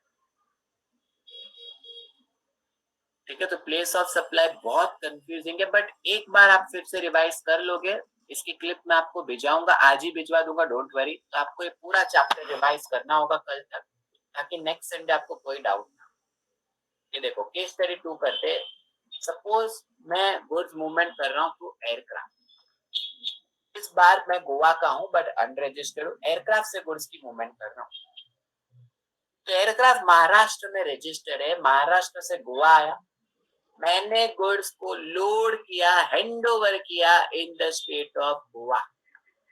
एंड बाद में देखो ये गुड्स मैंने हैंड ओवर किए, ये गुड्स मैंने लोड कहाँ किए? एयरक्राफ्ट में, गोवा में लोड किए. एंड बाद में एयरक्राफ्ट गया कहाँ पे? दिल्ली. अब यहाँ पे क्वेश्चन आ रहा है, एयरक्राफ्ट ने मुझे से 25,000 चार्ज. क्या एयरक्राफ्ट मुझे CGST लगाएगा, IGST लगाएगा? IGST गोवा लगाएगा कि IGST दिल्ली लगाएगा? आपका क्या view? IGST Delhi. Delhi. IGST Delhi. वापस पढ़ो. IGST गोवा या IGST दिल्ली? गोवा लगाएगा ना sir, where the goods is loaded. Very good, Goa आएगा. Answer is Goa. Very good. सुनो, पहली बात सुनो, ये कौन सी सर्विस है? Transportation of goods. Second point, क्या रिसिपिएंट रजिस्टर है, क्या अनरजिस्टर्ड है? अनरजिस्टर्ड. तो क्या कहा है? Place of supply shall be the location where the goods are handed over, या जहां पे गुड्स लोड हुए हैं वो स्टेट बन जाएगा प्लेस ऑफ सप्लाई. तो एयरक्राफ्ट महाराष्ट्र से गोवा आया था, एंड गुड्स कहाँ लोड हुए हैं सर? गुड्स लोड हुए हैं, हैंड ओवर हुए गोवा में. तो प्लेस ऑफ सप्लाई बन जाएगा क्या सर? गोवा. यहाँ पे गोवा बन जाएगा. ठीक है, दिल्ली इज रॉन्ग आंसर. सो यहाँ पे सप्लायर महाराष्ट्र का है, प्लेस ऑफ सप्लाई गोवा है, डिफरेंट स्टेट है, IGST लगेगा. एंड ये IGST का 50% गोवा स्टेट को. इट इज इमटेरियल कि गुड्स दिल्ली जा रहे, चंडीगढ़ जा रहे, कहीं भी जा रहे, कोई फर्क नहीं पड़ता. समझा? ठीक है, चलो एक और केस स्टडी करो. सपोज एक ट्रांसपोर्टर है, महाराष्ट्र में रजिस्टर्ड है, मैं भी रिसिपिएंट हूँ, रजिस्टर हूँ महाराष्ट्र में. अब ये गुड्स मैंने ट्रांसपोर्ट करवा रहा हूँ फॉर 2 लाख प्लस 12%. देखो गुड्स लोड हुए केरला में, गुड्स लोड कहाँ हुए? केरला में. एंड गुड्स ये देखो गए, पानी में गए, एंड गुड्स अनलोड हो रहे कर्नाटका में. तो यार ये क्या हो? सप्लायर महाराष्ट्र में रजिस्टर्ड, मैं भी महाराष्ट्र में रजिस्टर्ड हूँ, गुड्स लोड हुए हैं केरला में, एंड गुड्स अनलोड हुए कर्नाटका में. अब मुझे ट्रांसपोर्टर CGST लगाएगा या IGST लगाएगा? और IGST तो केरला की कर्नाटका. क्या answer? IGST Kerala.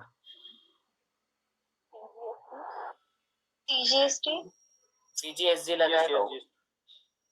Very good, सही है. से पहले आइडेंटिफाई करो कौन सी सर्विस है. ये transportation of goods. Second point, क्या रिसिपिएंट रजिस्टर्ड है कि अनरजिस्टर्ड है? Registered. Right, recipient is registered. अगर रिसिपिएंट रजिस्टर्ड है, प्लेस ऑफ सप्लाई बन जाता है क्या? Location wherever the recipient is registered. आंख बंद करके उतना ही है. गुड्स कहीं भी लोड हो, कहीं भी अनलोड हो, कोई फर्क नहीं पड़ता. सिंस गुड्स रिसिपिएंट रजिस्टर्ड है महाराष्ट्र में, प्लेस ऑफ सप्लाई बन जाएगा क्या सर? महाराष्ट्र. महाराष्ट्र. सर ये सेक्शन 10(1)(e) के साथ क्लैश नहीं हो रहा है क्या? सर सेक्शन 10 जो है वो गुड्स के रिलेटेड है. बोर्ड ऑफ कन्वेंस, क्योंकि यहाँ पे भी तो गुड्स है ना, loading, goods are loaded at places. नहीं, मैं समझाता हूँ. सेक्शन 10 जो है ना, उसमें क्या कर रहा है वो ब्लैंकेट, और वो पॉइंट जो था उसमें वो सेलिंग द ब्लैंकेट में गुड्स बेच रहा. इसमें क्या है सर? गुड्स किसी और के, I am not selling the goods, मैं किसी के गुड्स मूवमेंट कर रहा हूँ, वो फर्क है.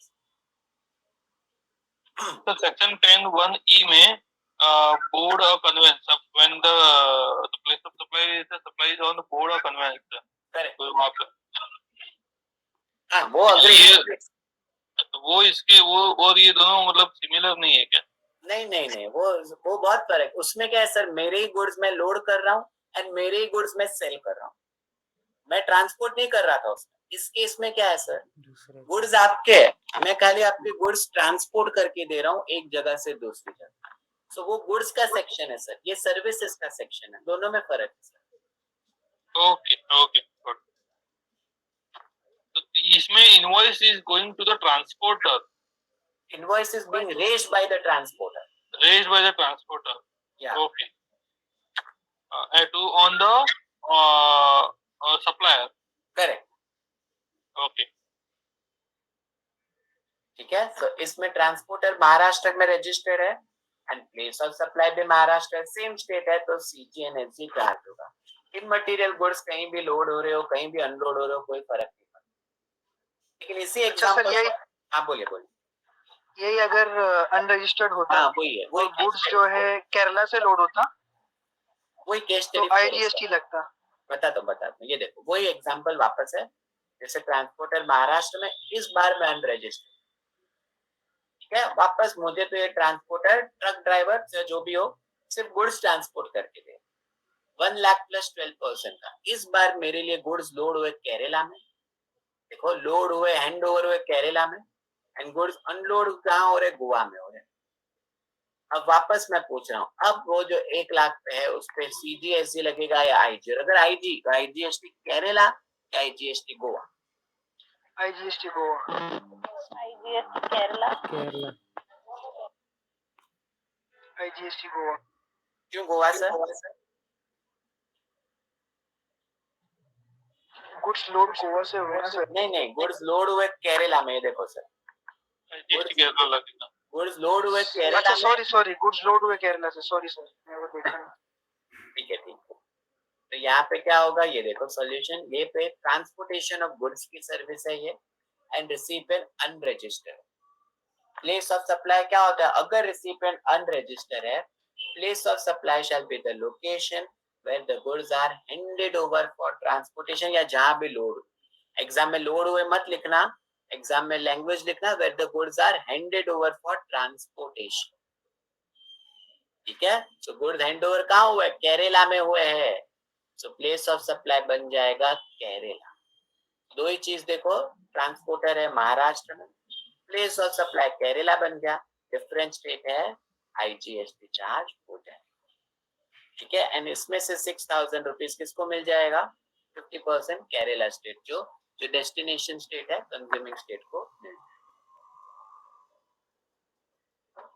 Is this okay?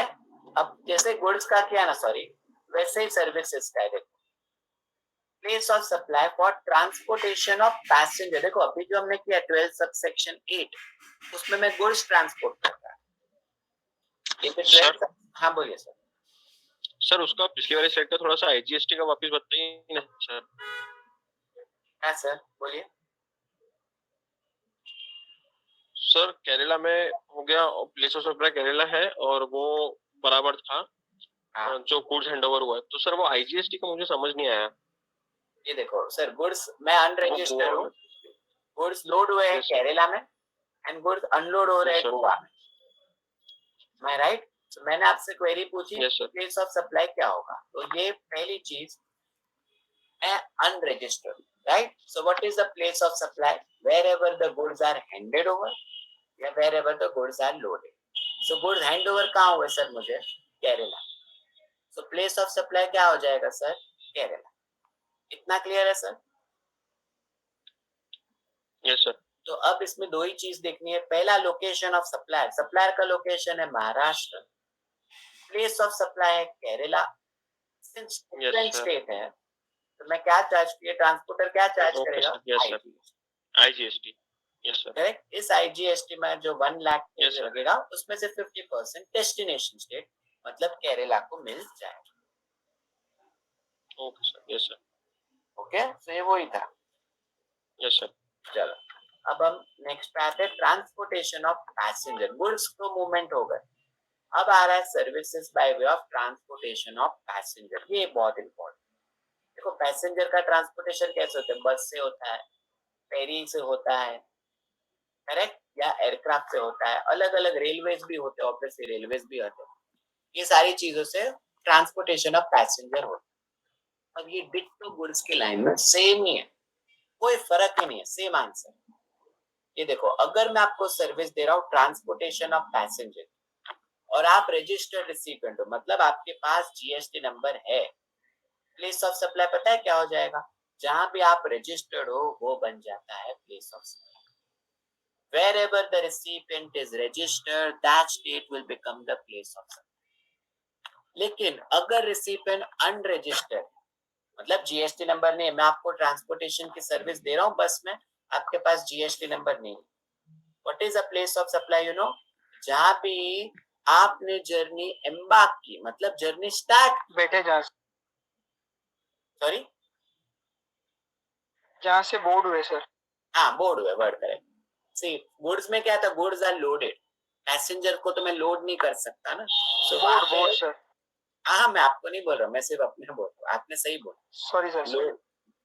But GST में कहा है wherever the passenger embarks, तो लैंग्वेज जो एग्जाम में लिखनी है, I agree board word is correct, but the language जो आपको एग्जाम में लिखनी है वो है पैसेंजर एम्बार्क्स इस कन्वेंस, जहां से अपनी जर्नी शुरू करता है, जहां पे फ्लाइट बोर्ड करता है, वो ही स्टेट प्लेस ऑफ सप्लाई बन जाता है, करेक्ट। सो एग्जाम में बोर्ड वर्ड लोड वर्ड कुछ मत लिखना, एम्बार्क्स इस जर्नी वो वर्ड लिखना हो। तो यहाँ के भी दो केस स्टडी कर लेते हैं, ये देखो, सपोज मैं एक सप्लायर, सपोज मैं ये एक सप्लायर है, नीता बस वालो आपने सुना होगा, गुजरात की है एग्जाम्पल, एंड सपोज मैं महाराष्ट्र का रिसिपिएंट, मैं रजिस्टर्ड हूँ महाराष्ट्र, अब ये बस गुजरात से आई महाराष्ट्र, मैंने बोर्ड की या मैंने एम्बार्क की अपनी जर्नी महाराष्ट्र से, देखो, एंड मैं जा रहा हूँ दिल्ली, सो मैं डिसएम्बार्क, मतलब मैंने नीचे जाऊंगा दिल्ली, देखो इस बस में मैं आराम से बैठा हूँ, ये बस गुजरात की रजिस्टर्ड है, लेकिन मैं कहाँ रजिस्टर हूँ, महाराष्ट्र में रजिस्टर, करेक्ट। अब ये नीता बस वाले को मुझे सीजीएसटी ऑफ गुजरात लगा है, क्या आईजीएसटी चार्ज करेगा, ये क्वेश्चन आया। तो देखो ये कौन सी करेक्ट है, ये कौन सी सर्विस है, कौन सी सर्विस है, ट्रांसपोर्टेशन ऑफ पैसेंजर की। अब इसमें फर्स्ट पॉइंट क्या, रिसिपिएंट रजिस्टर है कि नहीं, रजिस्टर, अगर रिसिपिएंट रजिस्टर है तो क्या कहा है, what is the place of supply, place of supply shall be the location wherever the recipient is registered, since recipient registered है महाराष्ट्र में, place of supply बन जाएगा क्या, महाराष्ट्र। तो यहाँ पे नीता बस वालों गुजरात की, प्लेस ऑफ सप्लाई महाराष्ट्र है, डिफरेंट स्टेट हो गया, यहाँ पे क्या चार्ज होगा, आईजीएसटी चार्ज, इसमें से 50% रेवेन्यू किसको मिल जाएगा, महाराष्ट्र स्टेट को मिल जाएगा, क्लियर है। अगर रजिस्टर है तो बहुत सिंपल हो जाता है, आधे से ज्यादा चीज इजी हो जाती है, लेकिन क्वेश्चन 2 में क्या है कि मैं एयरक्राफ्ट से ट्रैवल कर रहा हूँ, मेरे पास मैं अनरजिस्टर्ड हूँ, गोवा में हूँ, एंड जीएसटी नंबर ही नहीं मेरे पास, ठीक है, ये एयरक्राफ्ट महाराष्ट्र में रजिस्टर्ड है। अब मैंने क्या किया, मैं एनीवे गोवा से महाराष्ट्र गया, I went from Goa to the state of Maharashtra, I embark my journey from the state of Maharashtra, ठीक है। देखो इस जर्नी में मैं बेचारा वहां गोवा से महाराष्ट्र आया हूँ, एंड मैंने पैसेंजर जर्नी एम्बार्क की महाराष्ट्र, एंड बाद में मैं डिसएम्बार्क हुआ दिल्ली, मतलब उतरा दिल्ली, करेक्ट। अब यहाँ पे मुझे बताइए एयरक्राफ्ट क्या चार्ज करेगा, CGST SGST. Very good, perfect. See यहाँ पे सिंस रिसिपिएंट अनरजिस्टर्ड है, प्लेस ऑफ सप्लाई क्या हो जाएगा, location where the passenger embarks on conveyor, मतलब जहां से भी जर्नी शुरू की, जहां पे भी फ्लाइट बोर्ड की, वो स्टेट बन जाता है place of supply. So place of supply Maharashtra में, प्लेस ऑफ सप्लाई महाराष्ट्र में, सो महाराष्ट्र, सो सप्लायर भी महाराष्ट्र का, प्लेस ऑफ सप्लाई भी महाराष्ट्र का, यहाँ पे सेम स्टेट है, सीजी एंड एसजीएसटी ही चार्ज हो जाएगा, करेक्ट है। ओके सो सुनो यस सर। ये 1 सेकेंड, तो ये हमारा क्या खत्म हुआ, ट्रांसपोर्टेशन ऑफ पैसेंजर खत्म होता है। Is this okay? ओके, अब सुनो, जैसे वो 10(1)(e) जैसा था ना, वैसे एक और सेक्शन है सर्विसेज में। देखो 12 subsection 10 place of supply for service on board a conveyance. मतलब अगर आप एयरक्राफ्ट से ट्रैवल करते हो तो आपको बिस्लरी या खाना वो सब मिलता है।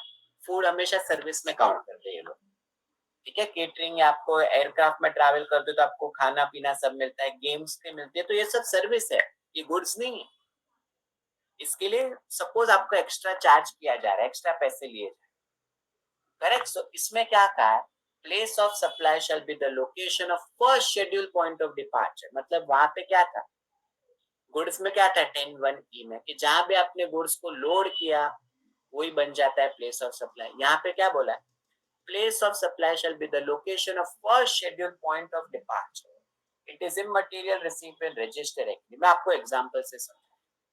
देखो लास्ट केस स्टडी आज के लिए सुनो। सपोज एक केटरर है महाराष्ट्र, ये केटरर ने राजधानी ट्रेन में गुड्स ये खाना लोड के, खाना इज सर्विस, हाँ, food is always services in GST, वो गुड्स नहीं होता, ये फर्क होता, याद रखो। सो केटरर ने इस ट्रेन में खाना लोड किया, सर्विसेज लोड। ये देखो, अब जिनको फूड चाहिए 50 रुपीज में ये खाना मिल रहा है, आपको बेस्ट सर्विस आपको मिलेगी, आपको 50 रुपीज देना होगा तो ये आपको खाना मिल जाए। Train shall go from Maharashtra to Delhi. अब ये सेम, एक भाई साहब ने एक बर्गर या कुछ खरीदा महाराष्ट्र में, जब ट्रेन थी तब खरीदा, जब ट्रेन गुजरात पहुंची तो ये मैडम ने कुछ खरीद लिया खाना, जब ट्रेन दिल्ली पहुंची तो इन्होंने खाना खरीद लिया। सो अलग अलग जगह पे खाना हो रहा है। अब ये केटरर हर एक को सीजीएसटी लगाएगा या आईजीएस लगाएगा, आपको क्या लगता CGST, IGST. है? सीजीएसटी ने जीएसटी, ओके। ये सेम था, जो गुड्स का था ना वैसा ही है, बट सिंस सर्विस में भी ऐसे पॉइंट आते हैं इसलिए इसको अलग कर दिया, बाकी सेम आंसर है। क्या कहा है, location of the first schedule point of departure will be the place of supply. First schedule point मतलब कहां से डिपार्ट हुई ट्रेन, कहां पे गुड्स लोड हुए, कहां पे सर्विस लोड हुई, फर्स्ट शेड्यूल पॉइंट है महाराष्ट्र। फूड को सप्लाई किया है, फूड को लोड किया है महाराष्ट्र, इसलिए हमेशा प्लेस ऑफ सप्लाई महाराष्ट्र है। इट इज इमटेरियल कि कहीं भी कंजम्पशन हो, सिंस लोड हुआ है महाराष्ट्र में खाना, प्लेस ऑफ सप्लाई हमेशा महाराष्ट्र। तो यहाँ पे सप्लायर केटरर भी महाराष्ट्र का है, खाना भी लोड हुआ है महाराष्ट्र में, हर एक रिसिपिएंट को सीजीएनएसटी ही चार्ज होगा, IGST charge. Is this okay? Yes sir. Yes. 1 minute, just 1 minute. अब ये प्लेस ऑफ सप्लाई का आज पार्ट 1 खत्म हुआ, इसका पार्ट 2 भी है। सुनो, मैंने एक सर्विस जानबूझ के बीच में छोड़ी है, ऑर्गेनाइजिंग एन इवेंट सर्विस, वो थोड़ी बड़ी है जो हम नेक्स्ट संडे को करेंगे। एंड सेक्शन 13 जहाँ पे रिसिपिएंट आउटसाइड इंडिया, वो भी हम नेक्स्ट संडे को करेंगे। सो आज के लिए मैं आपसे इतना ही करवा रहा हूँ। अगर आपको कोई भी क्वेरी हो इन रिलेशन टू आज के टॉपिक को तो प्लीज मुझसे डिस्कस कीजिए, सब लोग प्लीज यार करना, कोई भी क्वेरी हो।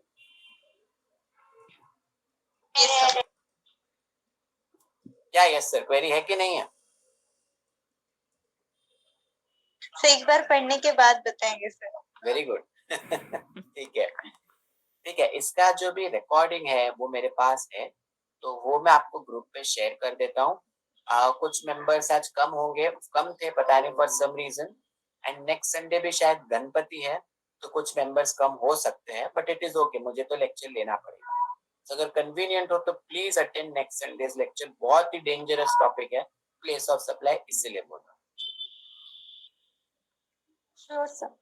सर लास्ट लेक्चर का भी आपने सेंड नहीं किया है। मैं वही बोल रहा था, मैंने जब लेक्चर्स नहीं, उसकी रिकॉर्डिंग नहीं मिलने वाली, उसका पीपीटी मिल जाए।